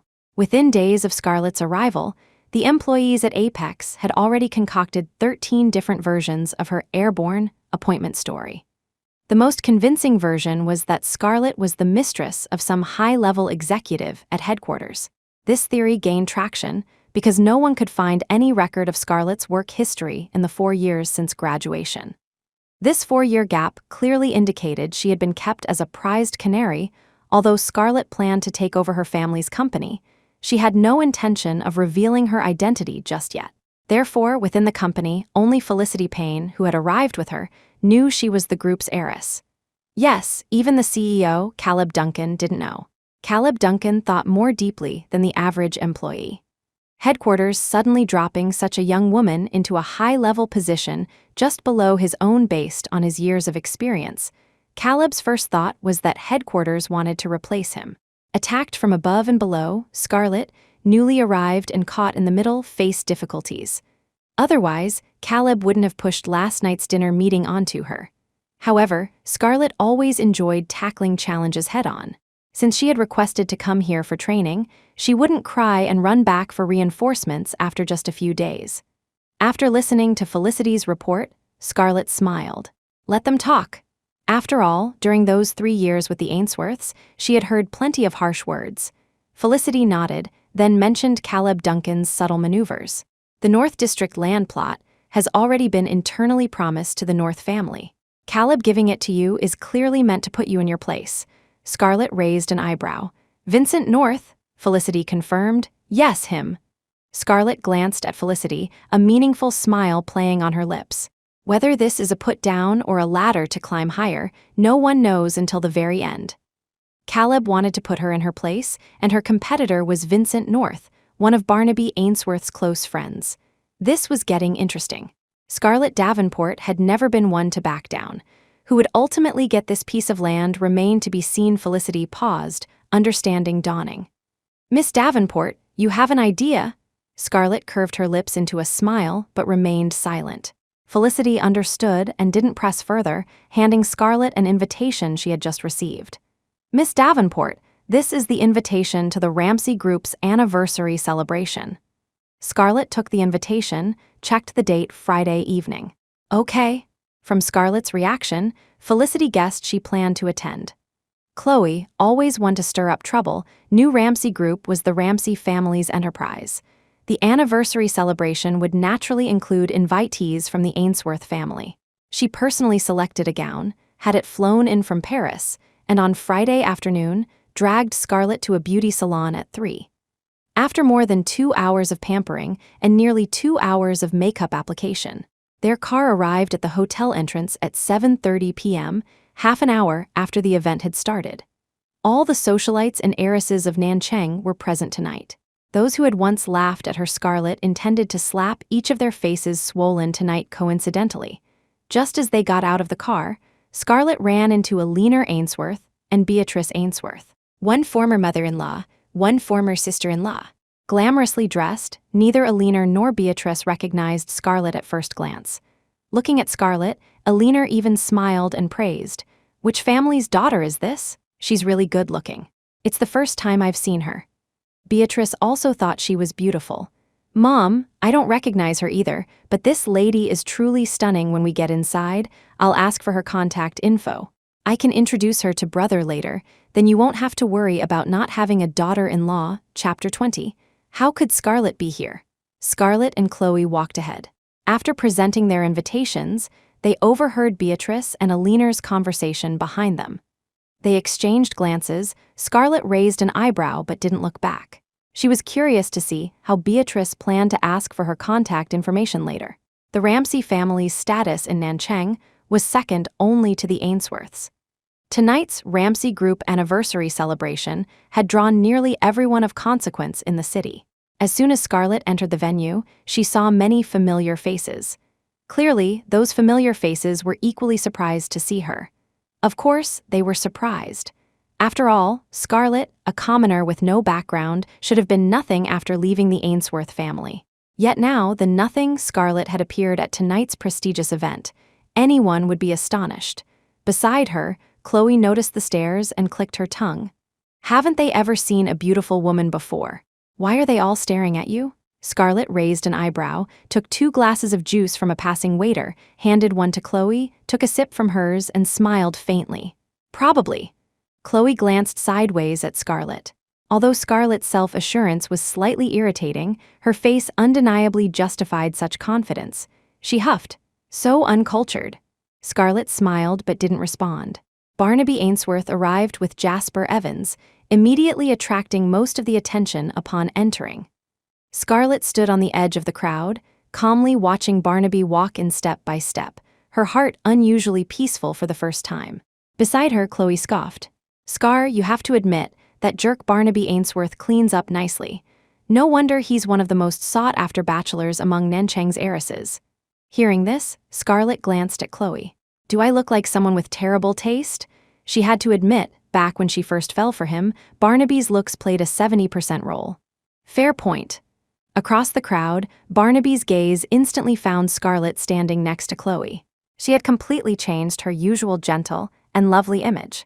Tonight, her makeup was vivid and bright, and the red dress she wore made it impossible not to notice her. She was chatting with her friend beside her, head slightly bowed, a somewhat careless smile on her face as they talked. Perhaps sensing his gaze, Scarlet looked up. Barnaby averted his eyes, turning his attention to Julian Ramsay, who was approaching. Shortly after entering the venue, Alina had told Beatrice to go find her friends. Beatrice had just found her close friends, Sophia Young and the others, when Joy Carter pulled her aside. Come quick look, isn't that your former sister-in-law?" Beatrice hated Scarlet now. Hearing Joy's words, she instantly became displeased. "What sister-in-law? What kind of sister-in-law is that toad Scarlet?" Sophia Young chuckled, took her hand, and pointed towards Scarlet. "Look over there, the one in the red dress really looks like Scarlet." Beatrice pursed her lips and followed Sophia's finger. She realized Sophia was pointing at the beautiful woman she and Alina had seen at the entrance. She scoffed. "Looks like her?" Scarlet isn't nearly as the word beautiful caught in Beatrice's throat as she saw the woman turn her face sideways, revealing her profile. Her expression froze. How could Scarlet be here? What right did she have to be here? Chapter 21. Scarlet wouldn't stand for that. Scarlet's main goal tonight was to gather some information about the North District land plot and make some connections. Given she would be spending the next 6 months, possibly even a year or 2, in Nanchang. As the new general manager of Apex, many in the business world had already heard whispers. Compared to the focus of the socialites, the executives were more concerned about Scarlet's appearance and whether it would affect their existing projects with Apex. Of course, smarter individuals might sense something intriguing about the situation. Divorcing Barnaby Ainsworth just recently, and now, merely 3 months later, Scarlett reappearing as the manager of Apex's Nanchang branch. The reasons behind this were certainly thought-provoking. Because of this, many people took the initiative to greet Scarlett. Scarlett was here tonight precisely for networking. She welcomed the greetings. However, prolonged pleasantries inevitably became tiring. Chloe, beside her, was least accustomed to business formalities. Seeing her face practically scrunched up, Scarlett smiled, found an excuse to end the conversation with the man she was talking to, and led Chloe towards the refreshment area. Scarlett swapped her glass of red wine for juice. Just as she looked up, she saw Beatrice Ainsworth approaching menacingly with several of her close friends. "Scarlett, how could you be here?" Scarlett took a sip of grape juice, looked at Beatrice, and smiled faintly. "Why? Am I not allowed to be here?" Scarlett's light, dismissive attitude fueled Beatrice's anger even more. "Don't you have any self-awareness about whether you're qualified to be here? What? Whose invitation did you manage to snag this time by latching onto some rich heir?" Hearing Beatrice's words, Chloe couldn't hold back. "Do you even know how to talk? If you don't, go learn how before barking at us. Are you calling me a dog?" Scarlett looked at Beatrice, her smile unwavering. "If you choose to interpret it that way, there's nothing we can do," Beatrice fumed. Her friend Joy Carter leaned in and whispered in her ear, "Call security, get them thrown out." Beatrice's eyes lit up. She pointed a finger at Scarlett. "You just wait, I'm going to get security to throw you two shameless party crashers out." Scarlett was amused by Beatrice. "Okay." Scarlett remained composed, which only infuriated Beatrice more, making her feel choked with anger. The slap from a few days ago was still fresh in her mind. She shot Scarlett a venomous glare. "You just wait." With that, she actually ran off to find security. At such high-profile events, the guests were influential. For security reasons, entry without an invitation was strictly prohibited. Anyone found without one would be immediately ejected, and in serious cases, the police would be called. Say what you will, Joy Carter's idea was quite effective. Scarlett watched them leave, her gaze sweeping over the surrounding onlookers, a slight curve forming on her lips. If Beatrice wanted to humiliate herself, Scarlett was happy to oblige. Beatrice and her friends quickly returned with security guards. Such a commotion attracted a small stir. Beatrice led the guards, strutting up to Scarlett and Chloe on her high heels, looking down her nose at them with an air of superiority. "It's these two who knows whose invitation they stole to get in. They've been acting suspiciously ever since they arrived. Hurry up and throw them out." The Ainsworth family held significant influence, and the guards naturally had to show deference to the third Miss Ainsworth. However, looking at Scarlett and Chloe dressed elegantly, strikingly beautiful, the guards hesitated. Seeing the guards in action, Sophia Young urged them on. "Hurry up and throw them out." B's bracelet almost went missing just now. "They must have stolen it." Sophia's accusation caused the surrounding murmurs to grow louder. The gazes directed at Scarlett and Chloe instantly turned scornful. The two guards had no choice but to step forward. "Mrs., please come with us." Scarlett glanced at Beatrice, then unhurriedly took her invitation from her clutch. "My name is Scarlett Davenport. Could you please check whose name is written on this?" Beatrice scoffed, snatching the invitation. "Who are you trying to fool? This invitation is probably fake too. Who doesn't know your background, Scarlett? Without our Ainsworth family, what right do you have to appear at an occasion like this?" "I have no right." Scarlett wouldn't stand for that. She chuckled softly, looking past Beatrice at the few people who had gathered upon hearing the commotion, her expression turning cold. "Miss Ainsworth, perhaps you should ask Mr. Ramsey if I have the right." Chapter 22. "I can afford it." Julian Ramsey, drawn by the commotion, glanced at Beatrice, then turned to Scarlett. "What's going on?" "Julian, Scarlett snuck in here trying to steal things. My bracelet was almost stolen by her just now. Hurry up and get security to throw these two thieves out before some important guest loses something valuable." Hearing Beatrice's accusation, Scarlett almost laughed out loud in anger. Miss Ainsworth's ability to lie through her teeth is truly impressive. Caught in the middle, Julian tried to mediate. "This must be a misunderstanding. Miss Davenport is our invited guest. You're mistaken." Julian's words hit Beatrice like a slap. Her face turned shades of green and white. After causing such a scene, she was now told that Scarlett was actually invited by the Ramseys. The onlookers glanced between Beatrice and Scarlett. Beatrice looked livid and pale, while Scarlet stood calmly composed, her face coolly indifferent.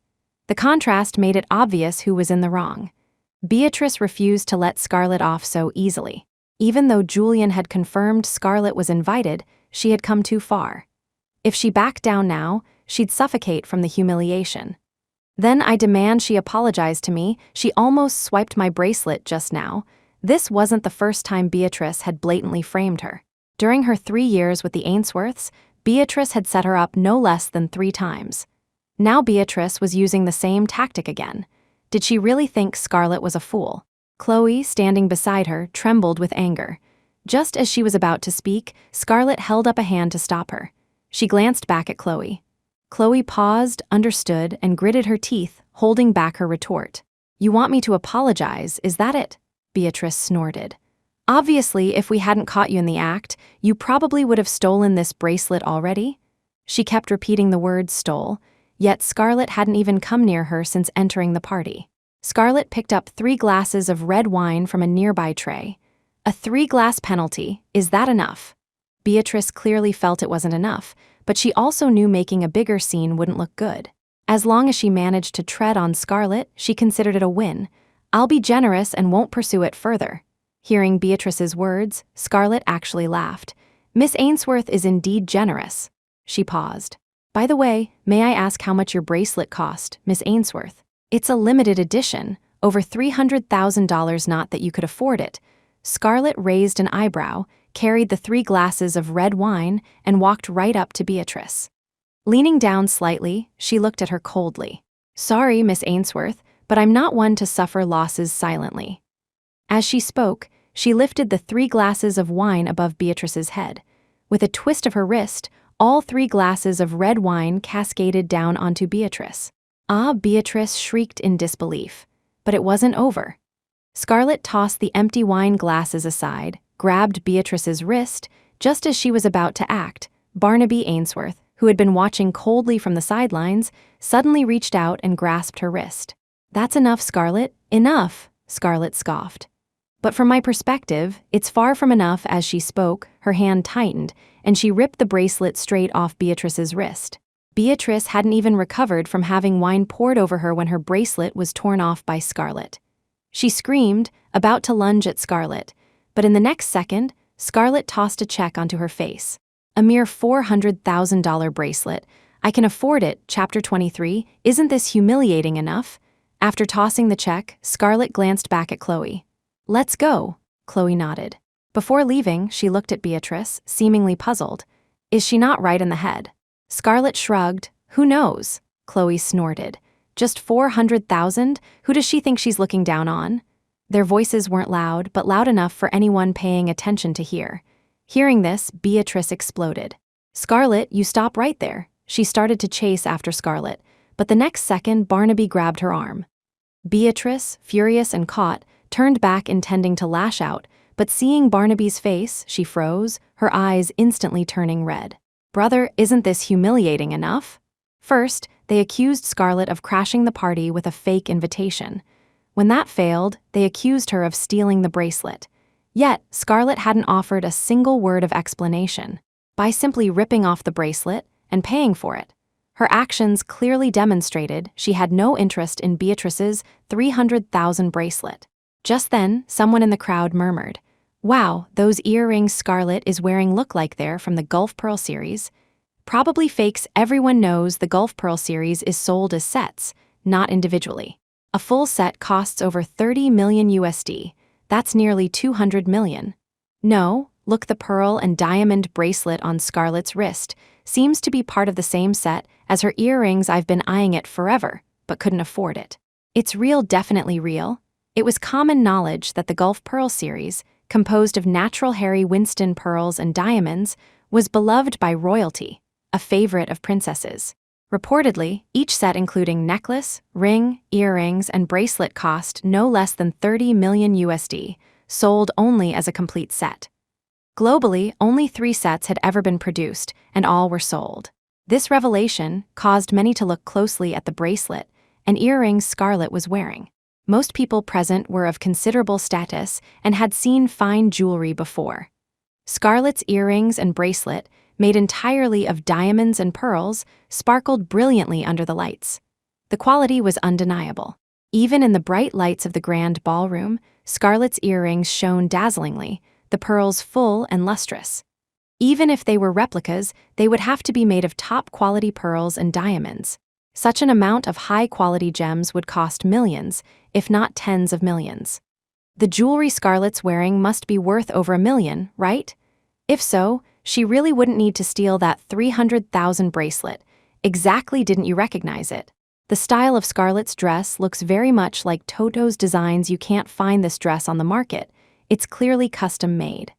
I had a Toto custom dress made for my birthday last year, and the minimum cost was $300,000. This is interesting.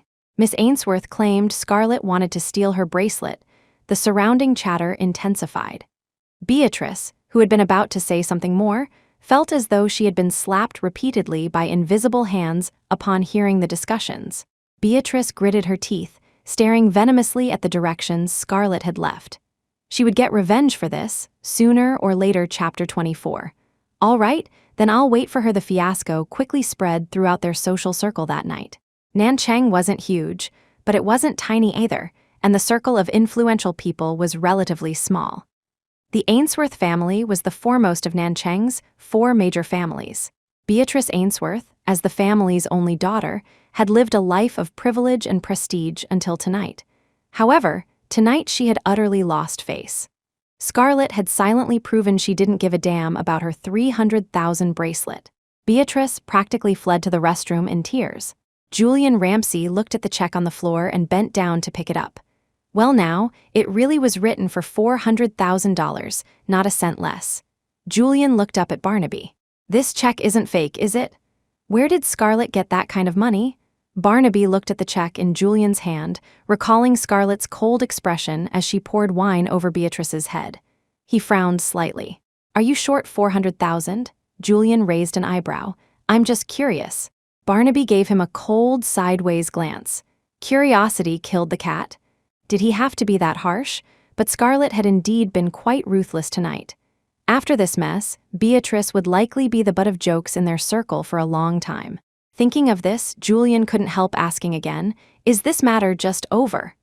Of course, the matter wasn't over, but it had nothing to do with Julian Ramsey.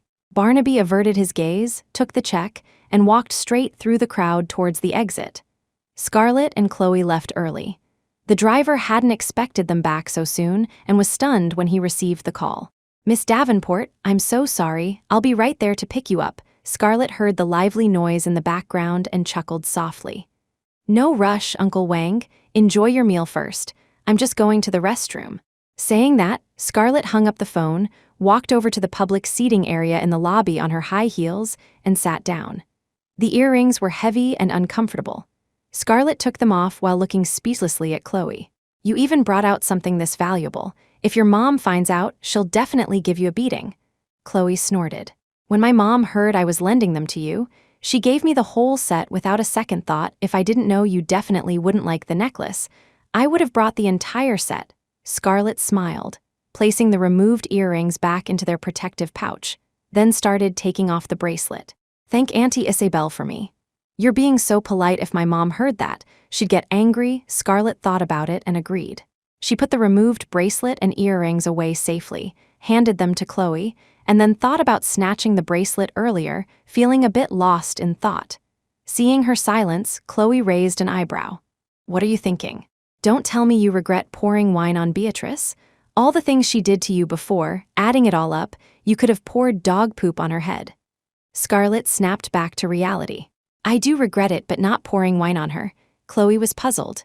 Then, what do you regret? Regret paying her $400,000. Chloe looked at Scarlet. You're not short of money.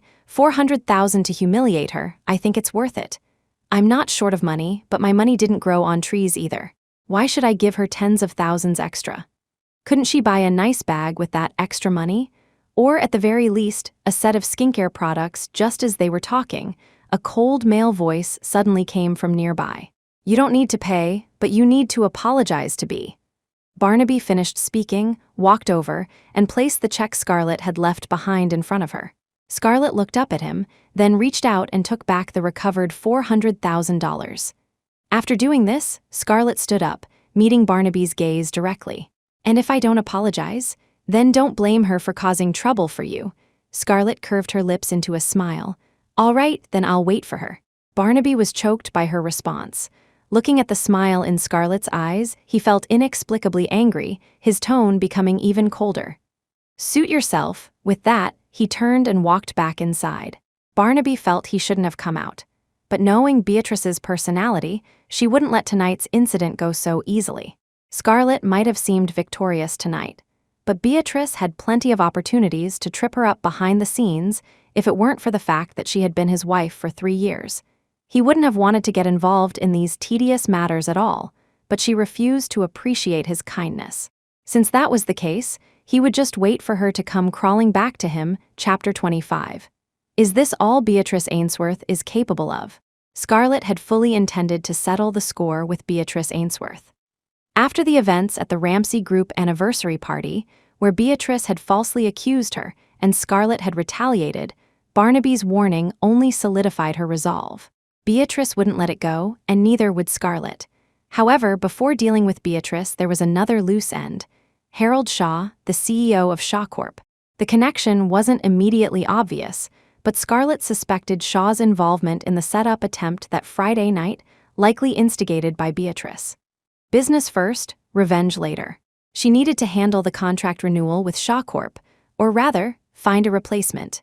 The incident where his secretary's car broke down on a deserted road, leading to the confrontation with the motorcyclists, smelled suspiciously like a setup orchestrated potentially with Shaw's knowledge. If not direct involvement, likely influenced by Beatrice's desire for revenge. Scarlet decided it was time to cut ties with Shaw Corp and show both Shaw and the meddling Caleb Duncan at Apex the consequences of messing with her. Chapter 26. Would this person be so kind? Scarlet and Felicity Payne got caught in traffic on the way.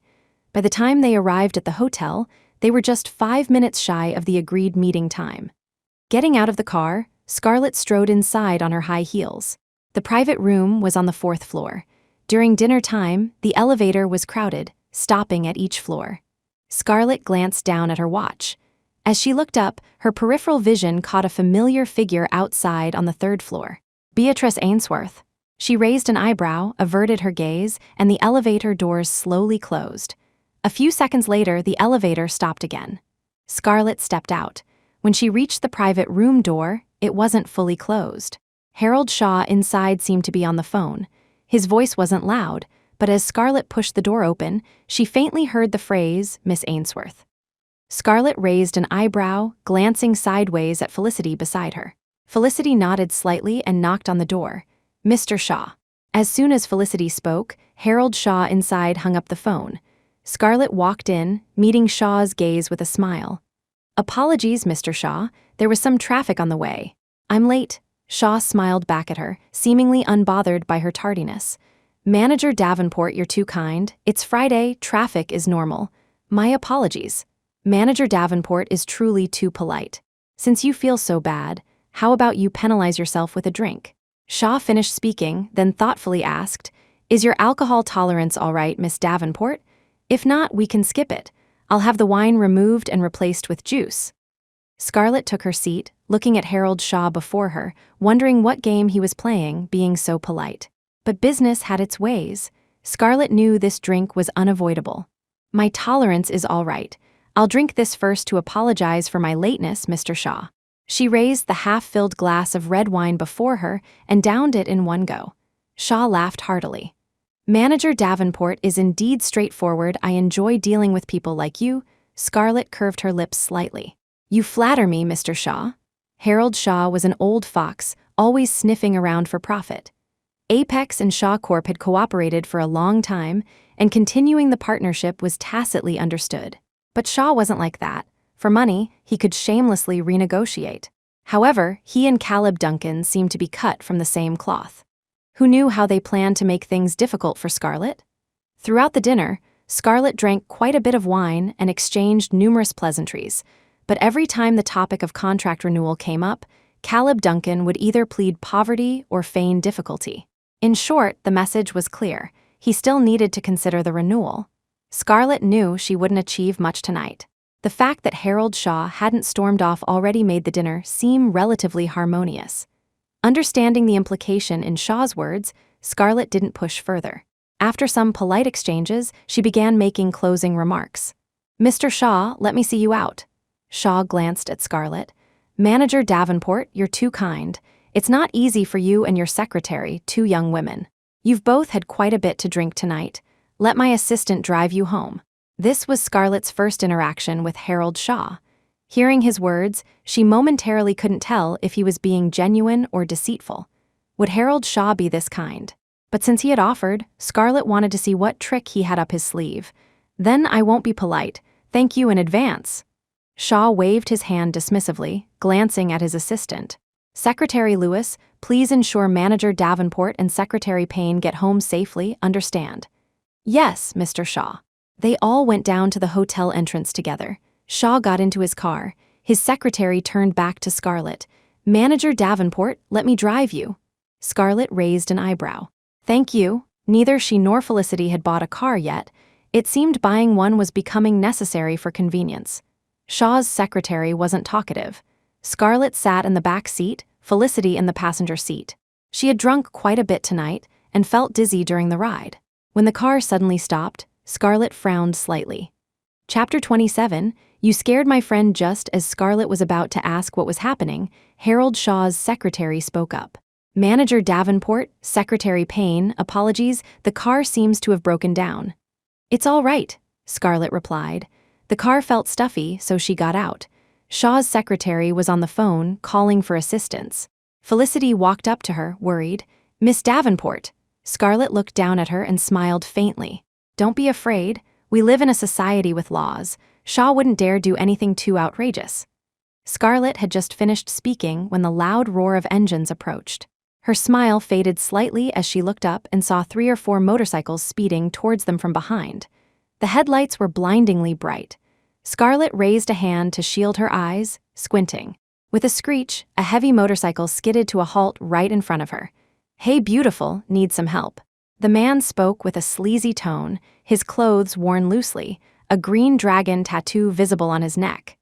As soon as he finished speaking, the other motorcycles pulled up, surrounding Scarlett and Felicity. Felicity stepped forward, shielding Scarlett, and stared coldly at the man. "No need, thank you." The man scoffed, his expression suddenly turning vicious. "I wasn't asking you. Why are you butting in?" Scarlett gently pulled Felicity back, meeting the man's gaze with a smile. "I need to get to the police station. Can you help?" "Sure." The man lit a cigarette, squinting as he looked at Scarlett. "If a beauty like you asks, never mind the police station, I'd go through fire and water for you." The smile on Scarlett's face faded. "I already called the police." "Called the police? That's funny, beautiful, we're just trying to help. Calling the police is a waste of resources. What are you gonna tell the officers later? That my tattoo scared you?" Just then, Shaw's secretary hung up the phone and walked over, sternly asking, "What are you people doing?" "Get lost, none of your business." Shaw's secretary didn't leave, standing protectively in front of Scarlett. But 2 of the other men got off their bikes and forcibly pulled him away. The leader dismounted his bike and walked straight up to Scarlett. "Beautiful, do me the honor, how about a late-night snack together? Don't be scared, Big Brother isn't a bad guy." The man paused. "If you don't do me the honor, that's fine too. But out here in the middle of nowhere, I wonder if your friend can handle a cold night alone." Scarlett had noticed how deserted this road was as soon as she got out of the car, likely deliberately chosen by Shaw's secretary. But now wasn't the time to dwell on that. She and Felicity were like fish on a chopping block, helpless against whatever the others planned. Scarlett clicked her tongue lightly, raising an eyebrow with a smile. "I can grant you the honor, but you scared my friend." Under the moonlight, Scarlett's smile was as alluring as a siren's. The man cursed silently, steadying himself. "Oh, then I apologize to this young lady." He then turned back to Scarlett. "Beautiful," he pointed to the back seat of his bike, indicating for Scarlett to get on. "Miss Davenport," Felicity couldn't help but grab Scarlett's arm, not wanting her to go. Scarlett shook her head at her. Before leaving, she quickly traced 110 on Felicity's palm with her finger. Felicity understood Scarlett's meaning, but she was still worried. However, they were outnumbered, and one of their own was a traitor who had conveniently disappeared. It was eerily quiet, the roadside overgrown with weeds. In this situation, Felicity knew that even if they tried to run, they wouldn't get far.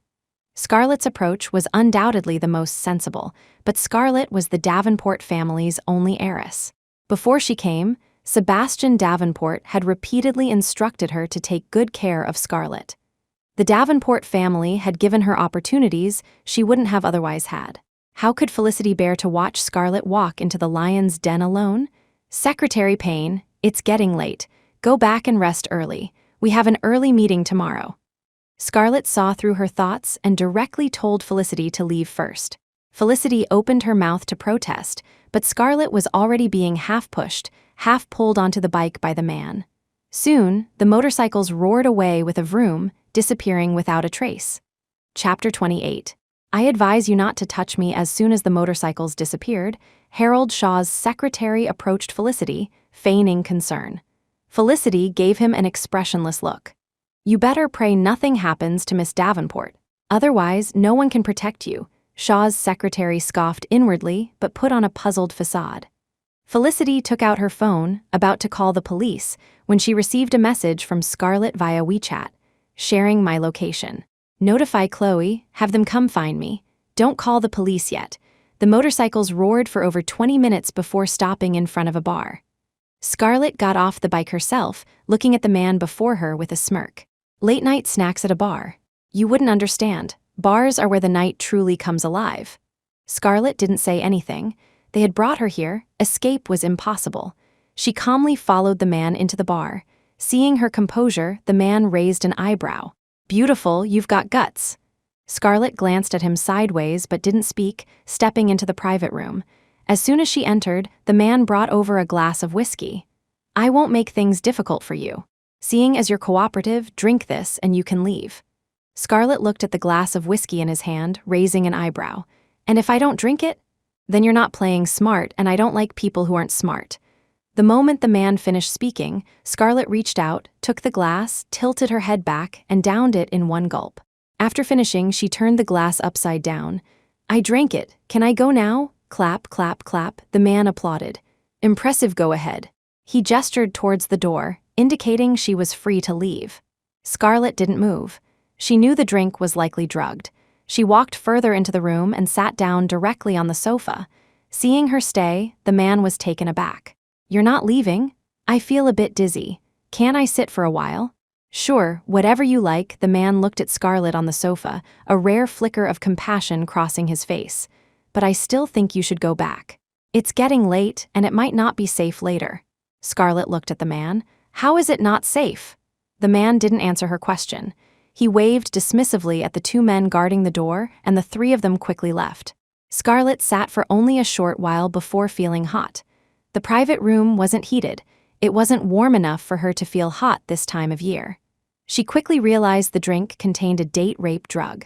She immediately took out her phone and dialed Felicity, asking where they were. Felicity had contacted Chloe as soon as she received Scarlett's message. They had met up and were heading towards Scarlett's location. The map now showed they were about 5 kilometers away. Just as Scarlett hung up, the private room door was pushed open. Scarlett didn't recognize the newcomers, but they recognized her. Miss Davenport, we're just doing a job we were paid for. Sorry to offend you. The man spoke, then smirked at the two men behind him. Go ahead.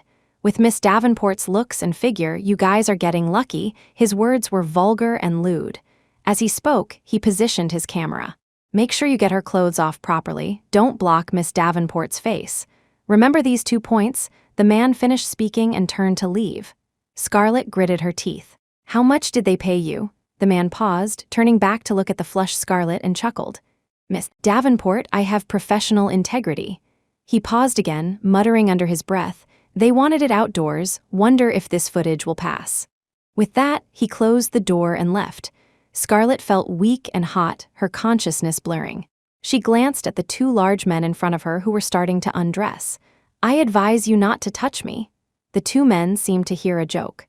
They quickly stripped off their clothes down to their boxers, exchanged glances, and simultaneously walked towards Scarlett. Don't be nervous, Miss Davenport. We provide excellent service. Chapter 29. What comes around goes around. Scarlet curled her lip, digging her nails into her palm. She grabbed the ashtray from the table and hurled it with all her might at one of the men.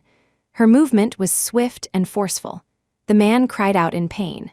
Just then, the private room door was suddenly kicked open. Chloe Sullivan and Lachlan Sinclair rushed in. Chloe. Scarlett's remaining consciousness was focused solely on them. Chloe saw Scarlett's glazed eyes and flushed face, trembling with rage. "It's me, where does it hurt?" "I've been drugged, Chloe." Chloe touched Scarlett and found her burning hot. Seeing this, she quickly turned to Lachlan.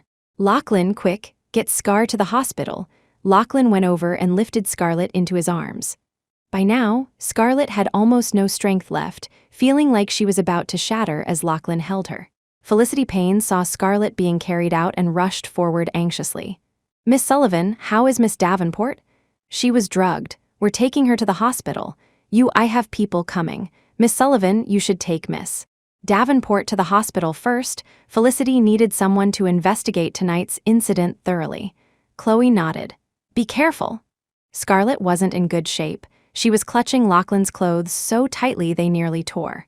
Chloe quickly got into the car, slammed the accelerator, and sped to the nearest hospital. Scarlett received an IV drip and gradually regained consciousness. After the drug wore off, she felt weak. Looking at Chloe before her, she frowned slightly. "What time is it?" "A little past 2. How are you feeling?" "Still unwell." Scarlett shook her head, sat up, and took a sip of water Chloe handed her. Seeing her like this, Chloe's heart ached. "Just sleep. You're in the hospital, everything's fine, Scar." Scarlett did feel drained. She glanced at Lachlan, lay back down, and quickly fell asleep. When she woke again, it was past 8 the next morning. Chloe was curled up on the small companion bed nearby. Scarlett sat up, rubbing her temples. Lachlan entered with Kanji, accompanied by Felicity. Chloe woke up too. Felicity glanced at Scarlett on the bed. "Miss Davenport, are you still feeling unwell?" If they had been even slightly later last night, the consequences would have been unthinkable. Scarlett shook her head. "Much better," she paused. "Did you find out who was behind last night's incident?" "It was Miss Ainsworth." "Beatrice Ainsworth?" Chloe leaped to her feet. Beside her, Lachlan frowned as well. Scarlett wasn't surprised. She had suspected as much last night. She just hadn't expected Beatrice to be so vicious. "Scar, you're not going to just let this go this time, are you?" Chloe was simmering with anger, her face dark. Thinking about last night, Scarlett's expression turned cold. She looked up at Chloe, raising an eyebrow. "Let it go," she scoffed. "Do I look like someone with no manners? What comes around goes around." Beatrice had prepared such a grand gift for her. Naturally, she had to return the favor hearing her words. Chloe blinked. "So, what are you planning to do?" Scarlett smiled faintly. "An eye for an eye." Chloe looked at the smile on Scarlett's face and silently lit a candle for Beatrice Ainsworth. Seriously, who did Beatrice think she was messing with? Scarlett. This heiress, who had rarely suffered a loss at anyone's hands since childhood. Beatrice had truly kicked an iron plate this time. Chapter 30.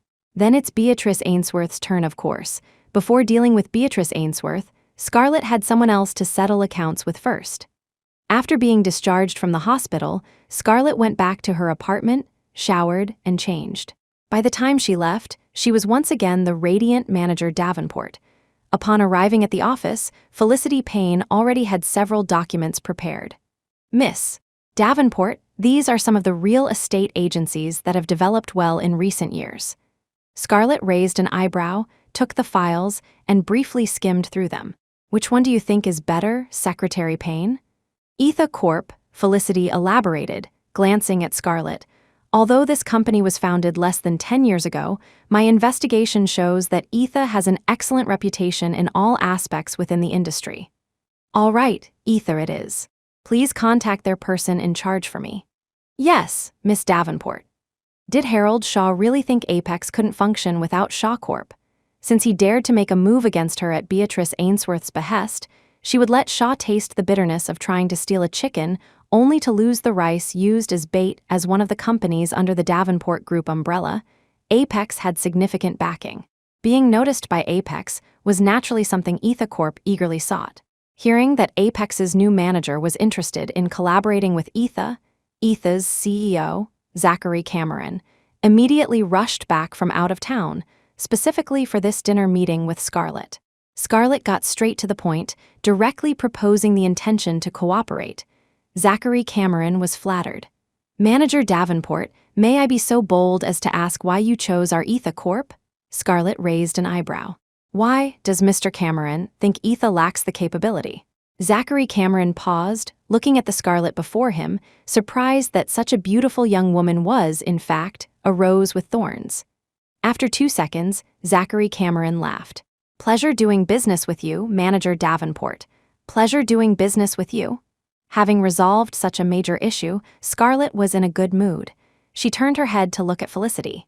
"I wonder if Mr. Duncan will get high blood pressure from anger when he finds out about this." They all wanted to put her in her place. Did they really think Scarlett Davenport was easy to bully?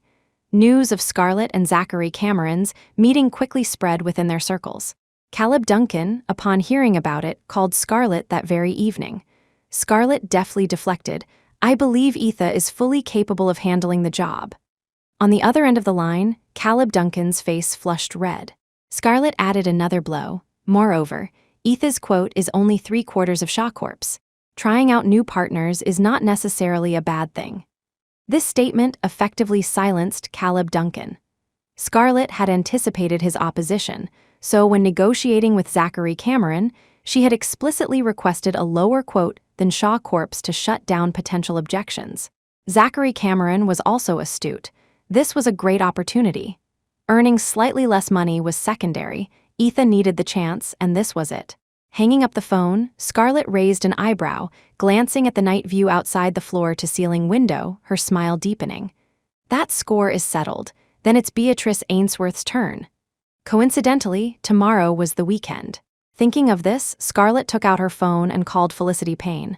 Secretary Payne was truly dedicated, answering instantly even this late. "Miss Davenport, good evening." "Good evening, Secretary Payne. I need to ask you a favor. Please tell me." Scarlet took a sip of warm water. "Tomorrow, I want to settle the debt Beatrice Ainsworth owes me from the night before last. Please find a few people for me.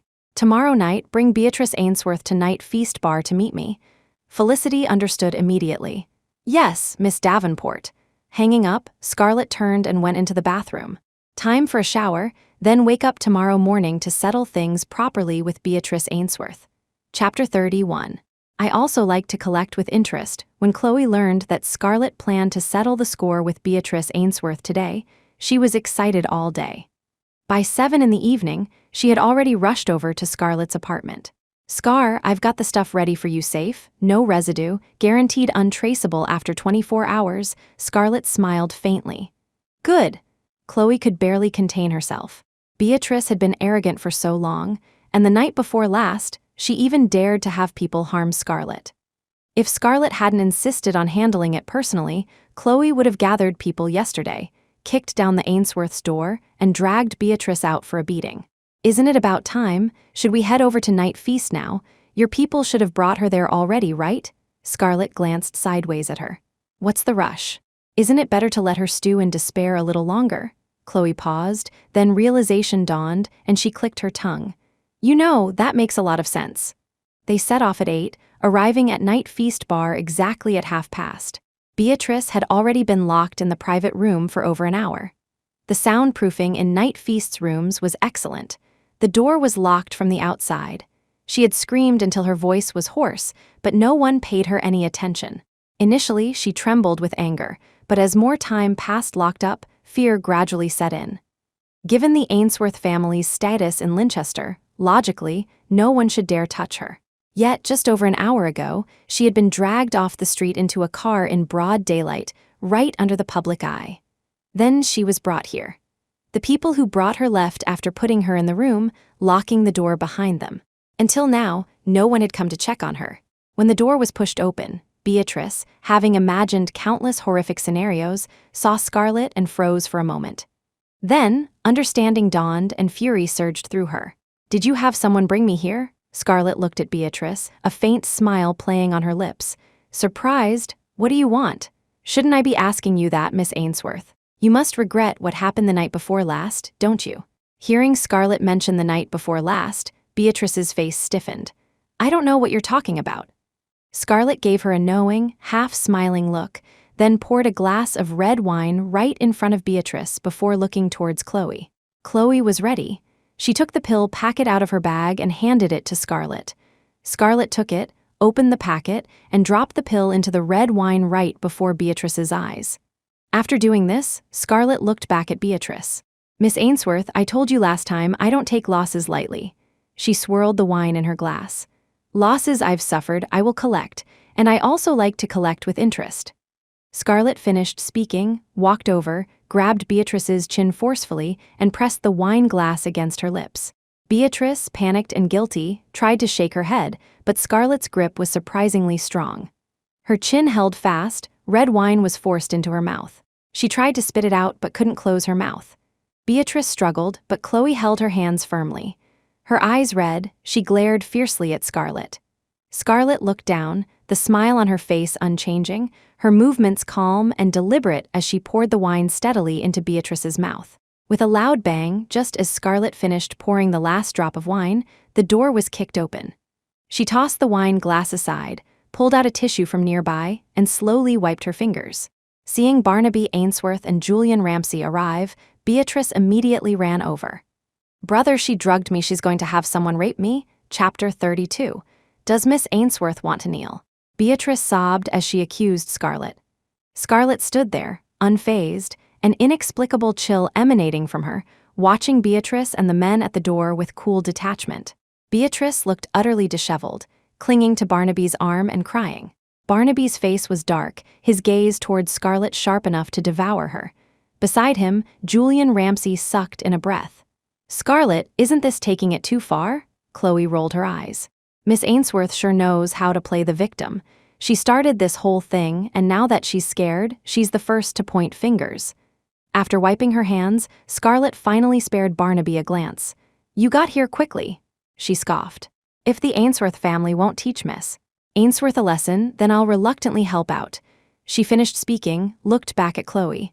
Let's go grab a late-night snack. Scarlet turned towards the door, acting as if nothing had happened. And naturally, as if Barnaby didn't exist. However, just as she reached the doorway, the stone-faced Barnaby suddenly reached out and grabbed her arm. Apologize.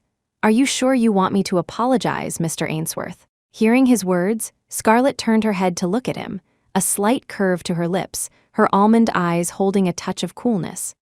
Just then, Beatrice, emboldened by her backup, shrieked, I don't want her apology, I want her to kneel outside the door. Beatrice had never suffered such humiliation in her life. Scarlet chuckled softly, looking at Beatrice with a half-smile. Does Miss Ainsworth want to kneel? Scarlet, Barnaby snapped, her arrogant attitude thoroughly infuriating him. Scarlet's gaze made Beatrice tremble slightly. She shrank back, hiding behind Barnaby. She drugged me, brother. Hearing her words, Barnaby frowned slightly. Go to the hospital. But Beatrice didn't want to leave. She felt unwilling. She wanted to see Scarlet beg her. No, brother, she drugged me. I want to call the police. She kidnapped me and drugged me. Fine, I'll call the police for Miss Ainsworth. Scarlet took out her phone and dialed 110 directly. However, just before hitting call, she looked at Beatrice again and added, and while we're at it, let's investigate the incident the night before last when I was taken away mid-journey. Beatrice's heart clenched with guilt. Coupled with the drug taking effect inside her, her legs gave way, and she slumped against Barnaby's arm, sliding towards the floor. Barnaby caught her. Beatrice glanced at Scarlet, who was watching her intently. I've called the police. Miss Ainsworth, just hold on a little longer. We'll go to the station and give our statements. Beatrice suddenly felt afraid of Scarlet. What she did wasn't exactly covert. If it were truly investigated, she could end up in jail. The thought terrified Beatrice. Brother, I feel awful. I want to go to the hospital. I feel so sick. Barnaby's face remained cold. He lifted Beatrice into his arms. Before leaving, he shot Scarlet one last icy glare. Scarlet met his gaze directly, unflinching, watching him calmly. Beatrice initially exaggerated her discomfort, but as time passed and the drug's effects intensified, she genuinely felt increasingly unwell. By now, her mind was somewhat muddled. She cried, screamed, and tore at her own clothes. Barnaby didn't linger any longer, carrying Beatrice off to the hospital. Chloe pouted, somewhat disappointed. Should have come earlier, waited for the drug to kick in for Beatrice, then tossed her outside.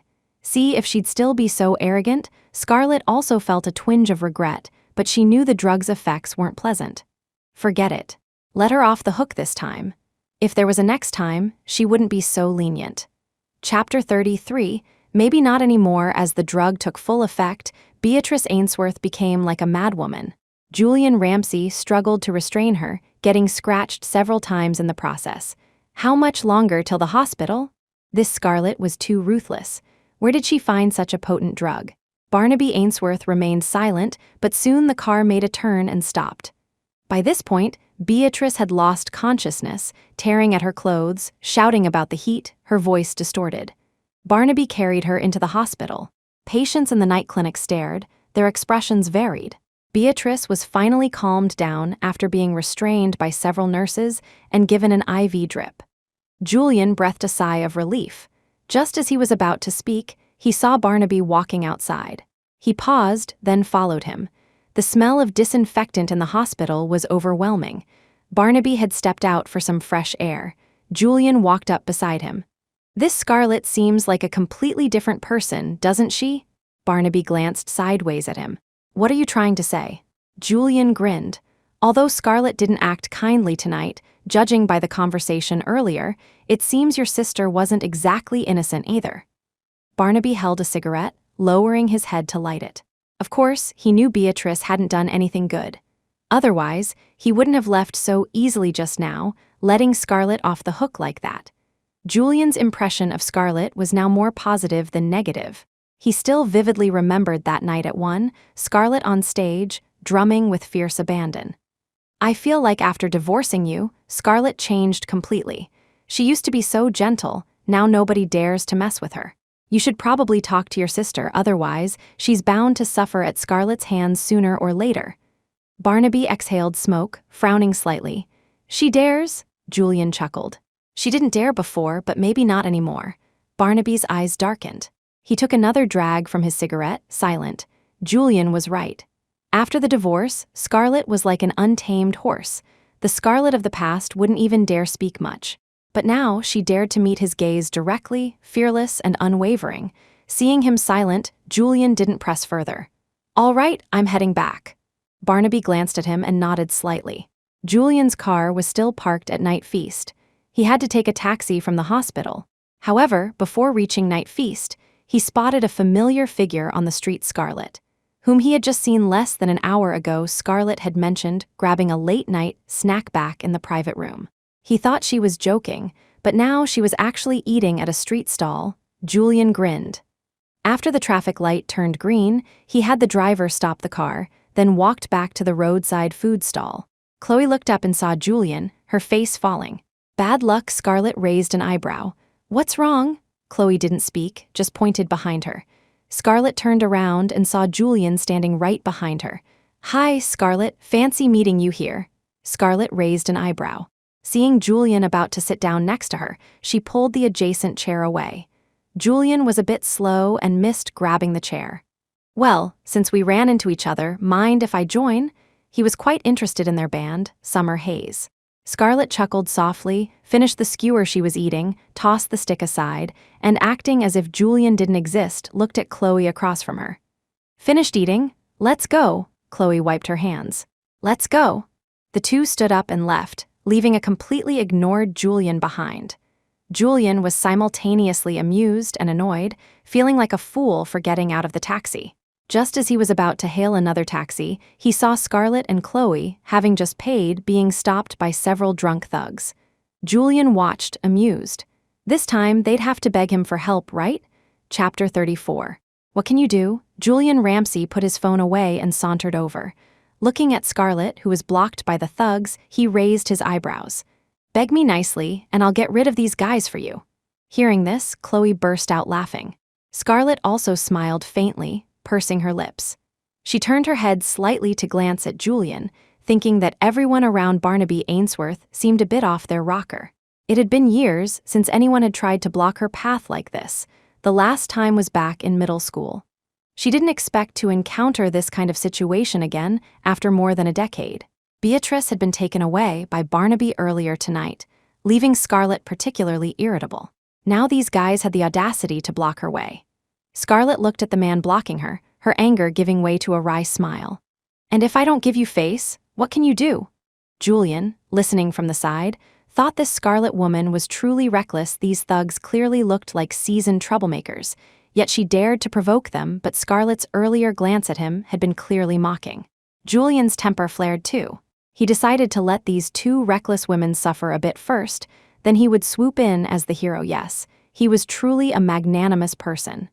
Even after Scarlet treated him like that, he hadn't left, still planning to step in at the critical moment. "Don't give face." "Then don't blame us for not giving face to you beauties either." Scarlet's smile vanished. As the man reached out for her, she swiftly grabbed his wrist, twisted, and bent it back. A man's agonizing scream pierced the night. Seeing their leader injured, the other thugs swarmed forward. Scarlet hadn't fought in a long time, and her mood tonight was terrible. She didn't hold back at all. In just 5 or 6 minutes, all 4 or 5 thugs were lying on the ground, defeated by Scarlet. Scarlet lowered her leg, turned, and gave the stunned Julian Ramsey a cool, sweeping glance, then looked at Chloe. "Chloe." "Hey, let's go." Chloe, who had stayed out of the fight, walked up, diligently massaging Scarlet's shoulders. Hard work, Scarlet pushed her hand away. "Too easy to beat. Boring." Julian Ramsey, overhearing this from behind, remembering his earlier words, Julian suddenly felt like an idiot. By the time Julian snapped back to reality, Scarlet, along with her car, had vanished. He quickly posted the short video clip he had just taken to his social media feed, adding the caption, "Goddess, true goddess, beating up a few ill-intentioned people," significantly improved Scarlet's mood. She returned to her apartment, showered, and prepared for bed. Before sleeping, she opened a bottle of red wine to help her sleep. She slept soundly all night without dreams. Today was Sunday. She had plans with Chloe to go car shopping.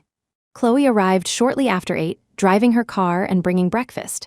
As soon as she entered, she pulled out her phone, chattering excitedly.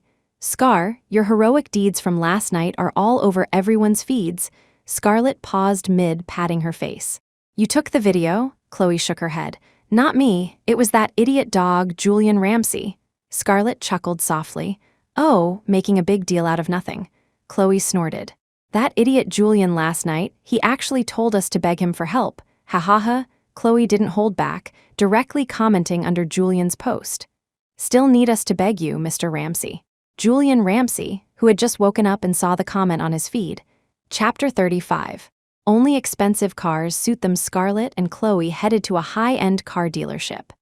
As fate would have it, they ran into Beatrice's friends, Sophia Young and Joy Carter, browsing the more moderately priced section.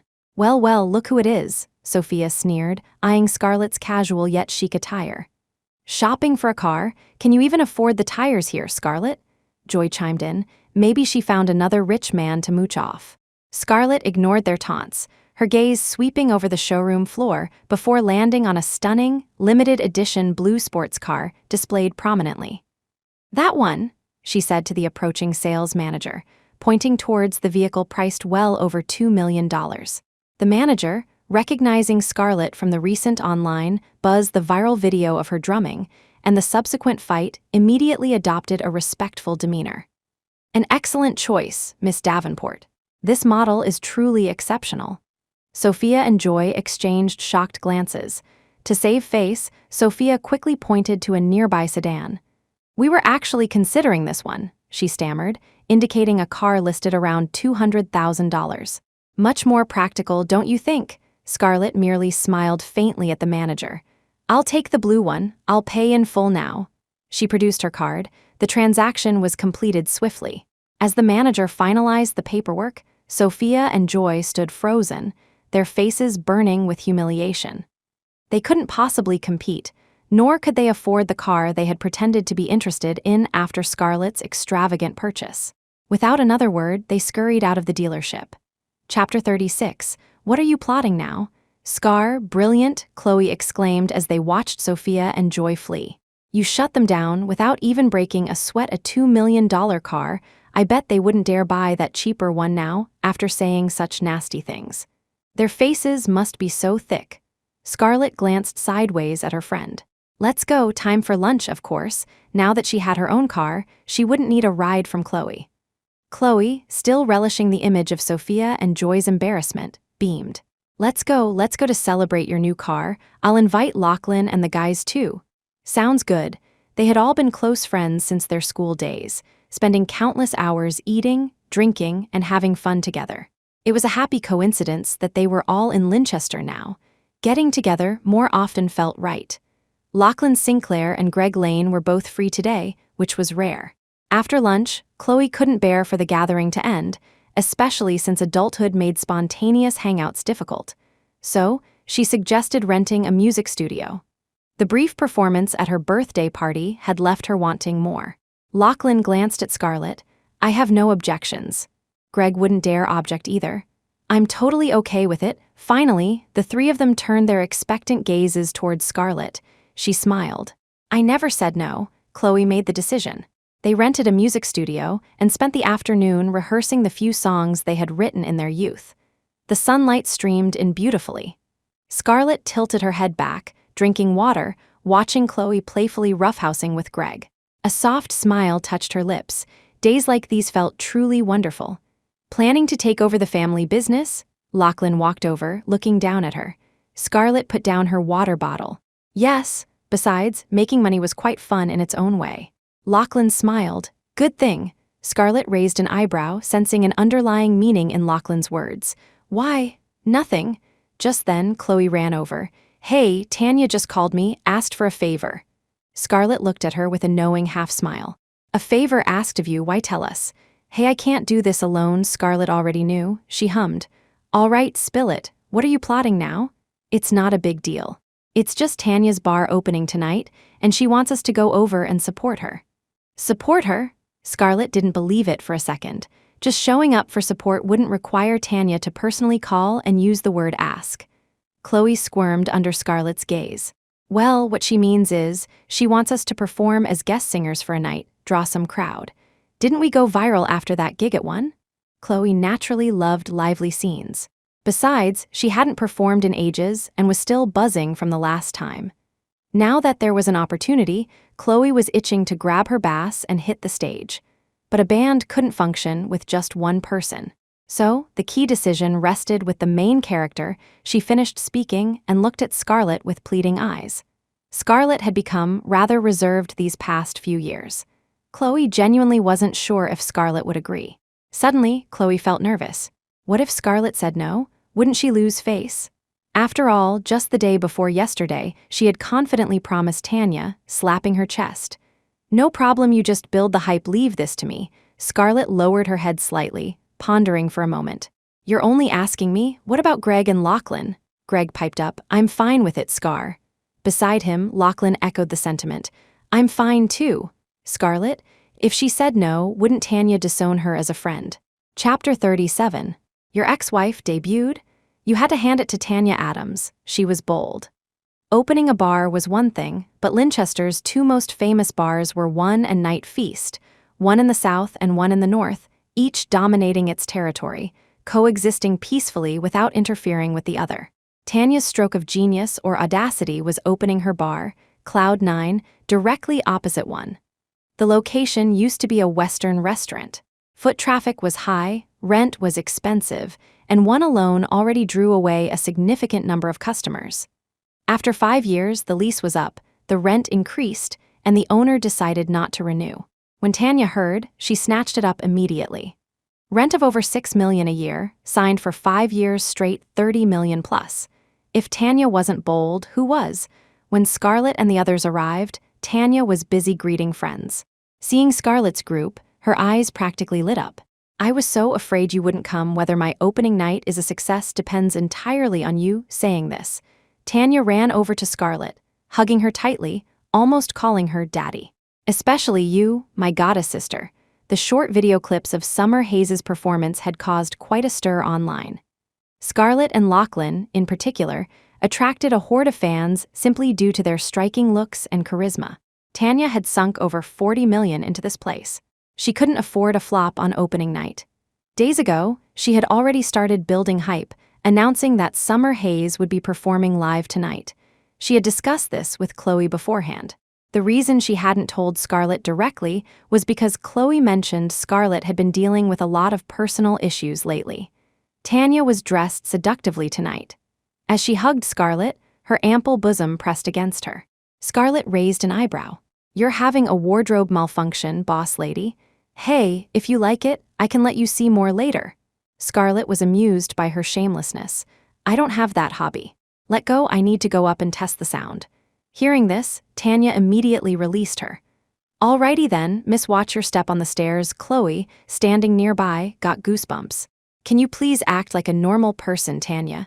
What's not normal about me? People will think you're into Scar." Tanya glanced at Scarlett, who was already walking onto the stage.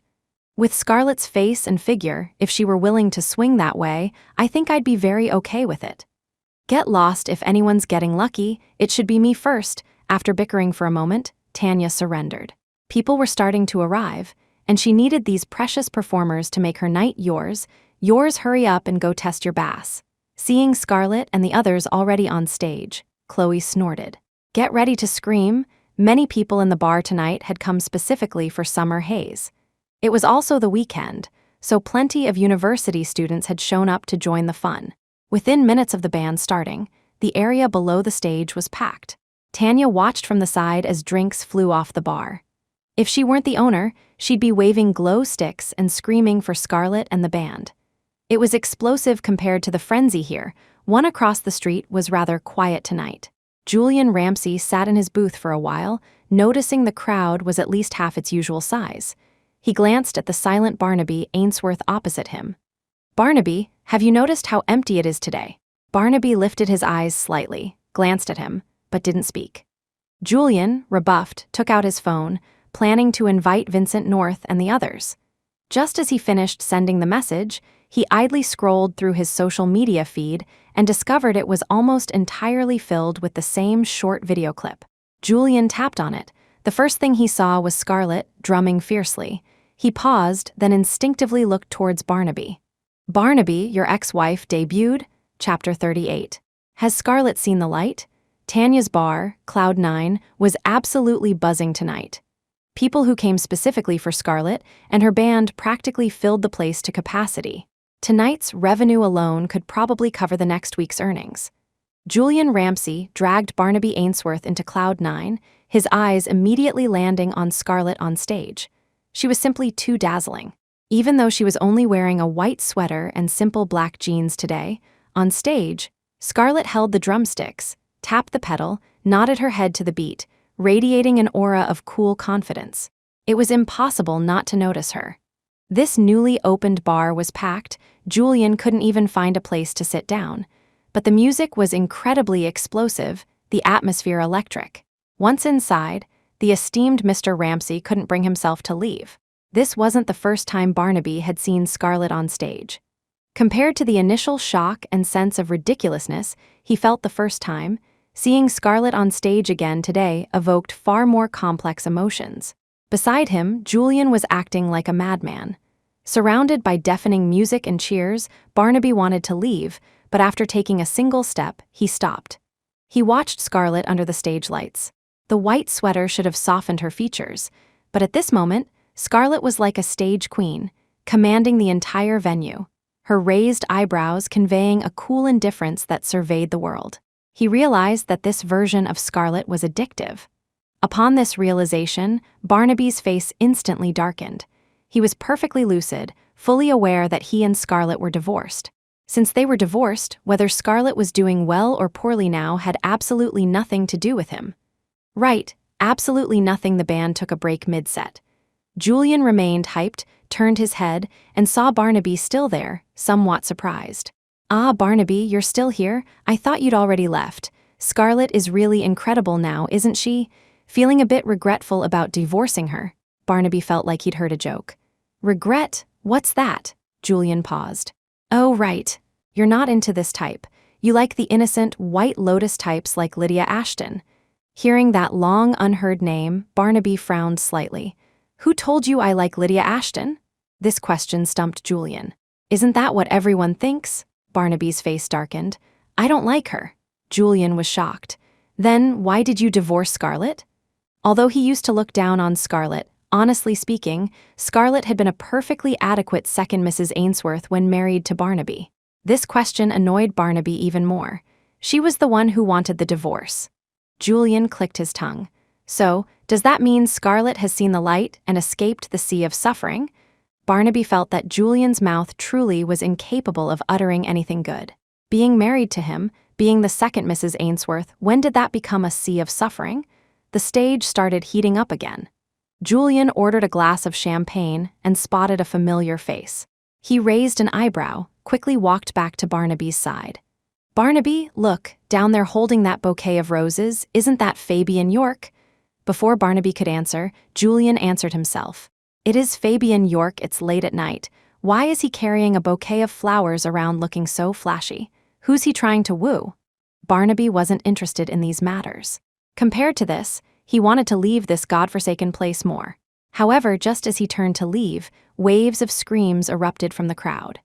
"Wow, oh my God, is that the goddess sister's boyfriend? Going on stage to give her roses in front of everyone, so romantic beside him," Julian gasped.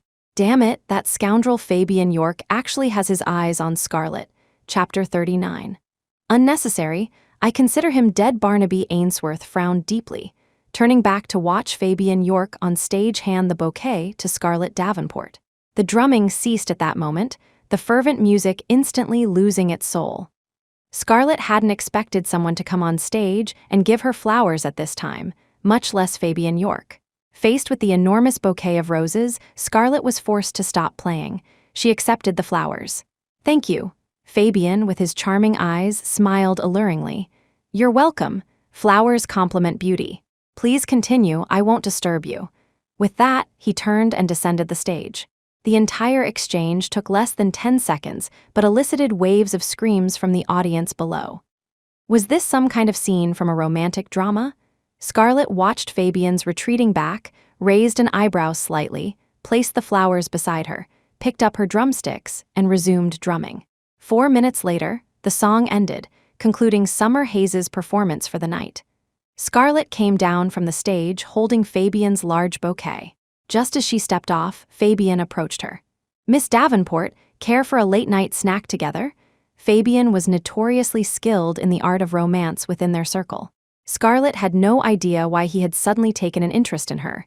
She handed the flowers back, looking at Fabian with a knowing half-smile.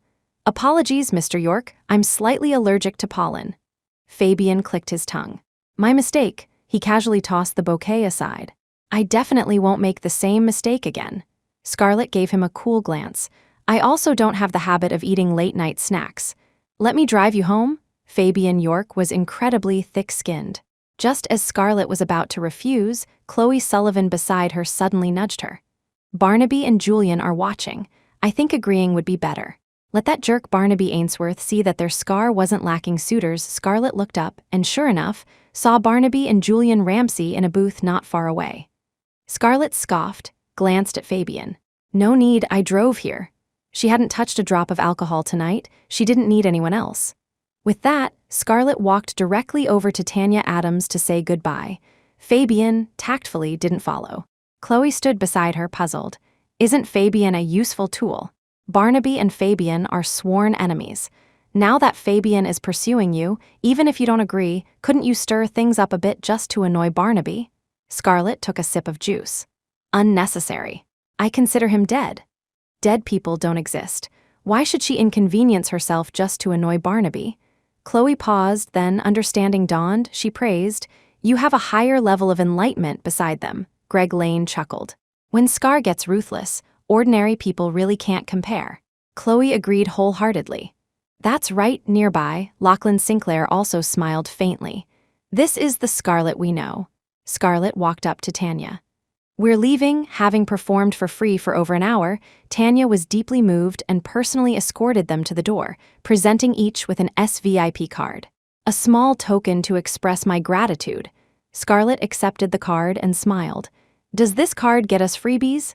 Tanya grinned, unoffended by Scarlett's teasing. 50% off. Chloe heard this, jumped up, and playfully smacked Tanya. "Merchant." Scarlett put the card away, waved goodbye. "Leaving now, chat later." Just then, Julian Ramsay and Barnaby Ainsworth walked out of the bar.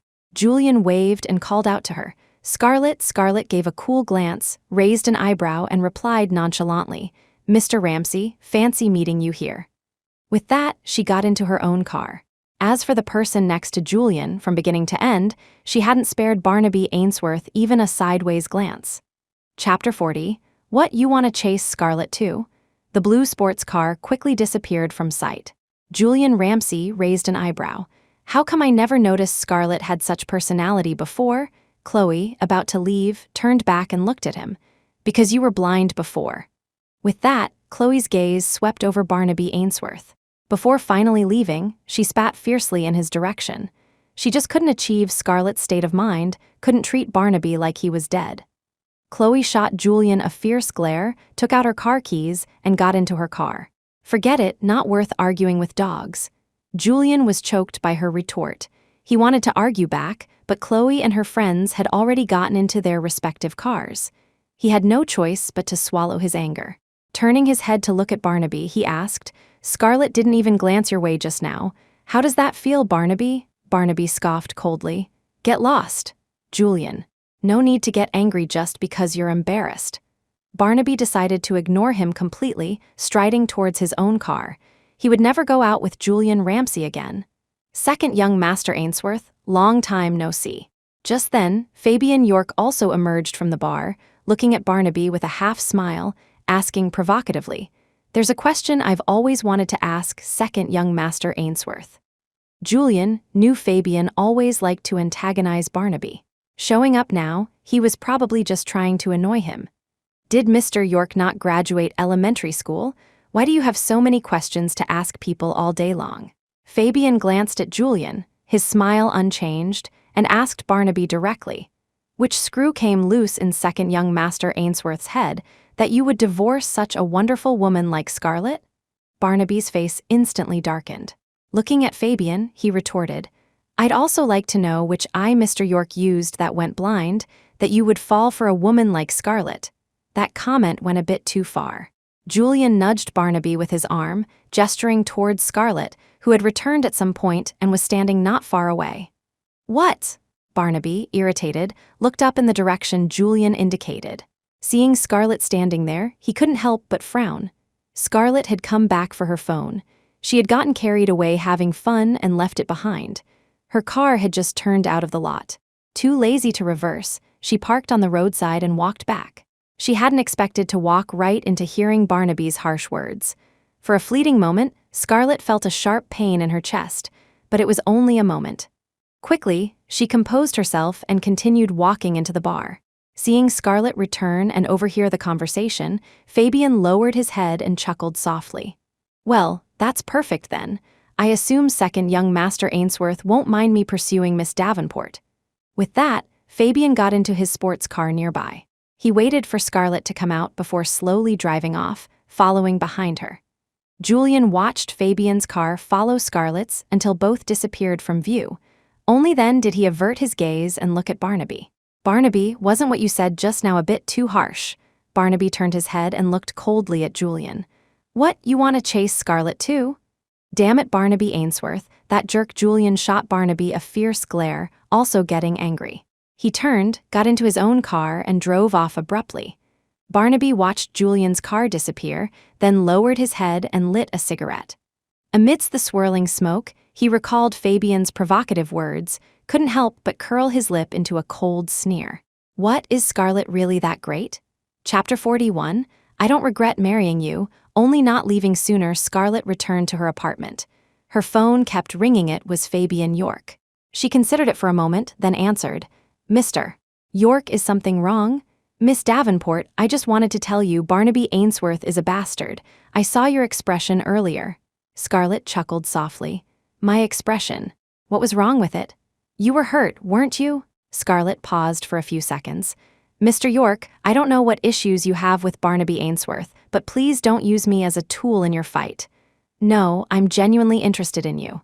"Well, thank you for your kind intentions, but I currently have no plans to start anything new." Hanging up, Scarlet looked out at the city lights, an indescribable emptiness settling in her heart. Barnaby, do you truly believe a woman like me is unworthy? The next morning, Scarlett arrived at the office, full of energy. After months of effort, the bidding for the North District land plot had finally reached its critical stage. In the afternoon, Scarlett took Felicity Payne to the bidding site. Vincent North was already there. Seeing Scarlett, he smiled faintly. "Manager Davenport, I heard you divorced Barnaby Ainsworth?" Scarlett pursed her lips into a smile. "Is Mr. North that concerned with my private life?" "Just curious. How could you take charge of Apex so quickly after your divorce? Is there a story behind it?" Scarlett glanced at him, her smile not reaching her eyes. "Since Mr. North enjoys gossip so much, perhaps you should consider becoming a journalist." Just then, Barnaby Ainsworth walked in. Seeing Scarlett chatting with Vincent North, his brow furrowed slightly. Once the bidding began, Scarlett's offers were steady and precise.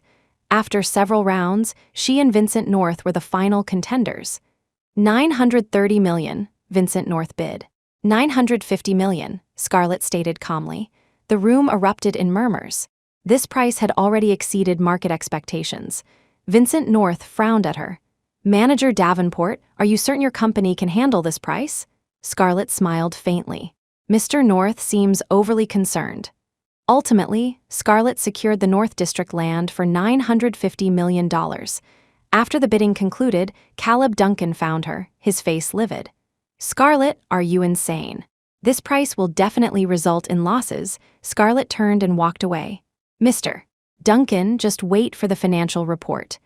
Back in the office, Felicity asked nervously, "Miss Davenport, can we really afford this price?" Scarlett opened her laptop, pulling up a file. "Do you know why I could bid this high?" Felicity shook her head. "Because I recently acquired several smaller adjacent plots. Developing them all together won't result in a loss. It will actually be incredibly profitable." Scarlett pointed to the development plan on her screen. "I started preparing this right after I returned from Nanchang." Felicity's eyes widened in understanding. "So you deliberately let Mr. Duncan assign this project to you?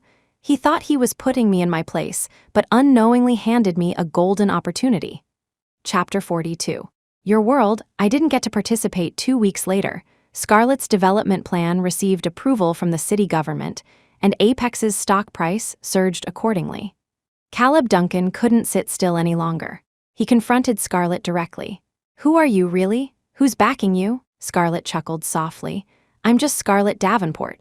"Impossible, someone without connections couldn't achieve this in just a few months." Scarlett looked at him and said slowly, "Mr. Duncan, sometimes a person's ability doesn't depend on their background, but on whether they're constrained."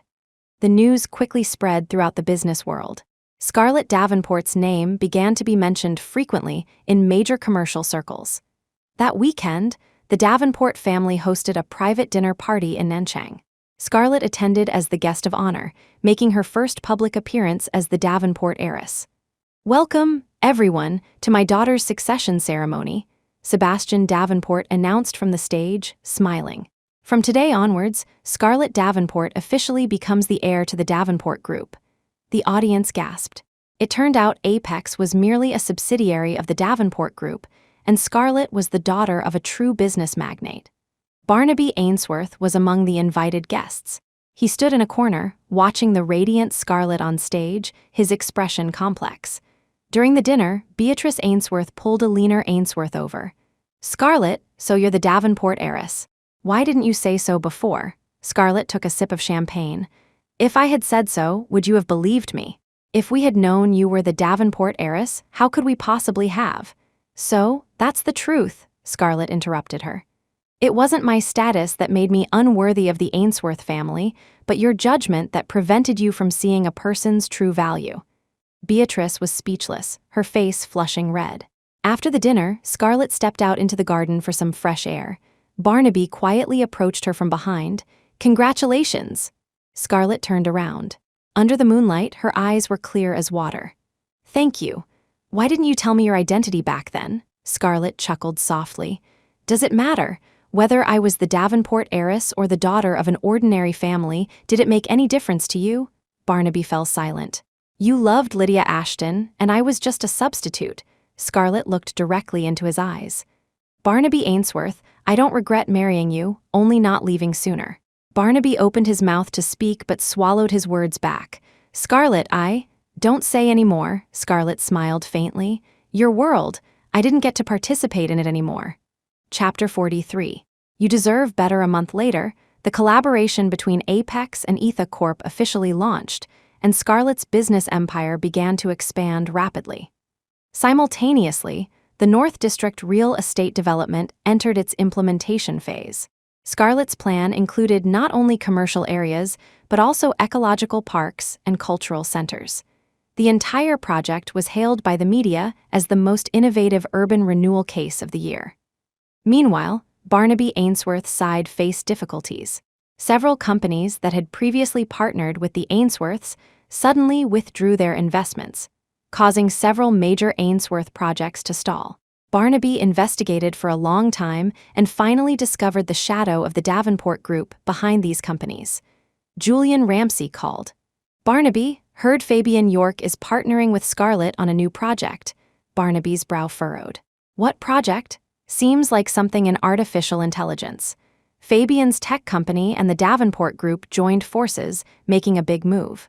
Hanging up, Barnaby stood by the floor-to-ceiling window, gazing at the distant city skyline, his heart filled with mixed emotions. That night, he drove to Scarlet's apartment building but sat in his car for 2 whole hours, ultimately leaving without saying a word. A week later, the annual Business Leaders Summit was held at the Hilton Hotel. Scarlet, as a rising star in the business world, was invited to give a keynote speech. Business is not just a game of numbers, but an extension of value. Scarlet stood on stage, radiant. Behind every decision, there should be humanistic care and social responsibility. The audience erupted in applause. Scarlet's speech won resounding acclaim. At the cocktail reception, Barnaby approached Scarlet. Do you have time to talk? Scarlet glanced at him and nodded. They walked out onto the hotel terrace, the night breeze gently blowing. The recent troubles the Ainsworth family faced, was that your doing? Barnaby asked directly. Scarlet shook her head. Not me, it was market choice. Those companies already had issues with the Ainsworth's management style. I just offered them a better alternative. Scarlet, do we have to be like this? Like what? Scarlet countered. Business is war, isn't that what you taught me? Barnaby looked into her bright eyes, suddenly realizing the woman before him was completely different from the meek wife of the past. I wanted to tell you about Lydia Ashton. Scarlet cut him off. No need. That's all in the past. Scarlet, Barnaby, Scarlet looked at him, smiling faintly. I've let go. Leaving you was the best decision I ever made. Barnaby paused for a moment. I understand. Before leaving the terrace, Scarlet glanced back at him one last time. I wish you happiness, Barnaby Ainsworth. You deserve better. So do I. Chapter 44. Finally, we're both free. A year later, the North District project was perfectly completed, fully cementing Scarlet's reputation for business acumen. During that year, under Barnaby Ainsworth's leadership, the Ainsworth family business also navigated its difficulties and found a new path forward. One day, Scarlet and Chloe were in the summer haze rehearsal room. Lachlan Sinclair walked in, holding an invitation. Look, Barnaby Ainsworth is getting married. Scarlet took the invitation, seeing the bride's name, Yasmin Ramsey, from the Ramsey family. Chloe looked anxiously at Scarlet. Are you okay? Scarlet smiled. I'm fine, really. Are you going? Lachlan asked. Scarlet thought for a moment. Yes, let's go. After all, we did cross paths once. On the wedding day, Scarlet appeared in a pale lavender dress, breathtakingly beautiful. Beatrice Ainsworth saw her from afar, surprised, but eventually walked over. Scarlet, thank you for coming. Scarlet smiled. Congratulations to your brother. I apologize for everything before, Beatrice said softly. Scarlet looked at her and nodded gently. Let the past be the past. During the ceremony, Barnaby, dressed in a suit, exchanged rings with Yasmin Ramsey. As his gaze swept across the guests, it briefly met Scarlet's. In that moment, countless unspoken words seemed to flow between them, yet perhaps nothing was said at all. After the wedding, Scarlet quietly slipped away. Stepping out of the hotel, she took a deep breath, looked up at the blue sky, and felt incredibly lighthearted. Lachlan appeared beside her seemingly out of nowhere. Want to grab lunch together? Scarlet looked at him and smiled. Okay. They walked side by side under the sunlight, their shadows stretching long on the ground. "Do you remember what you said back in high school?" Lachlan suddenly asked. Scarlet looked puzzled. "What did I say?" "You said, the most important thing in life isn't finding the right person, but becoming the right version of yourself." Scarlet suddenly remembered, her smile growing brighter. "You still remembered." "I always remembered," Lachlan said earnestly, "and I've been waiting for you to become yourself." Scarlet looked at him, a gentle light flickering in her eyes. "Thank you for waiting." In the distance, Barnaby stood at the hotel entrance, watching Scarlet and Lachlan walk away. After a long silence, he turned and walked back into the wedding reception. Some people, once missed, are gone forever. And Scarlet had finally found her true self, no longer anyone's appendage, no longer living for someone else. She had become the protagonist of her own life, living out her own spectacular story. That evening, Scarlet returned home, stood by the floor-to-ceiling window, and watched the city lights twinkle.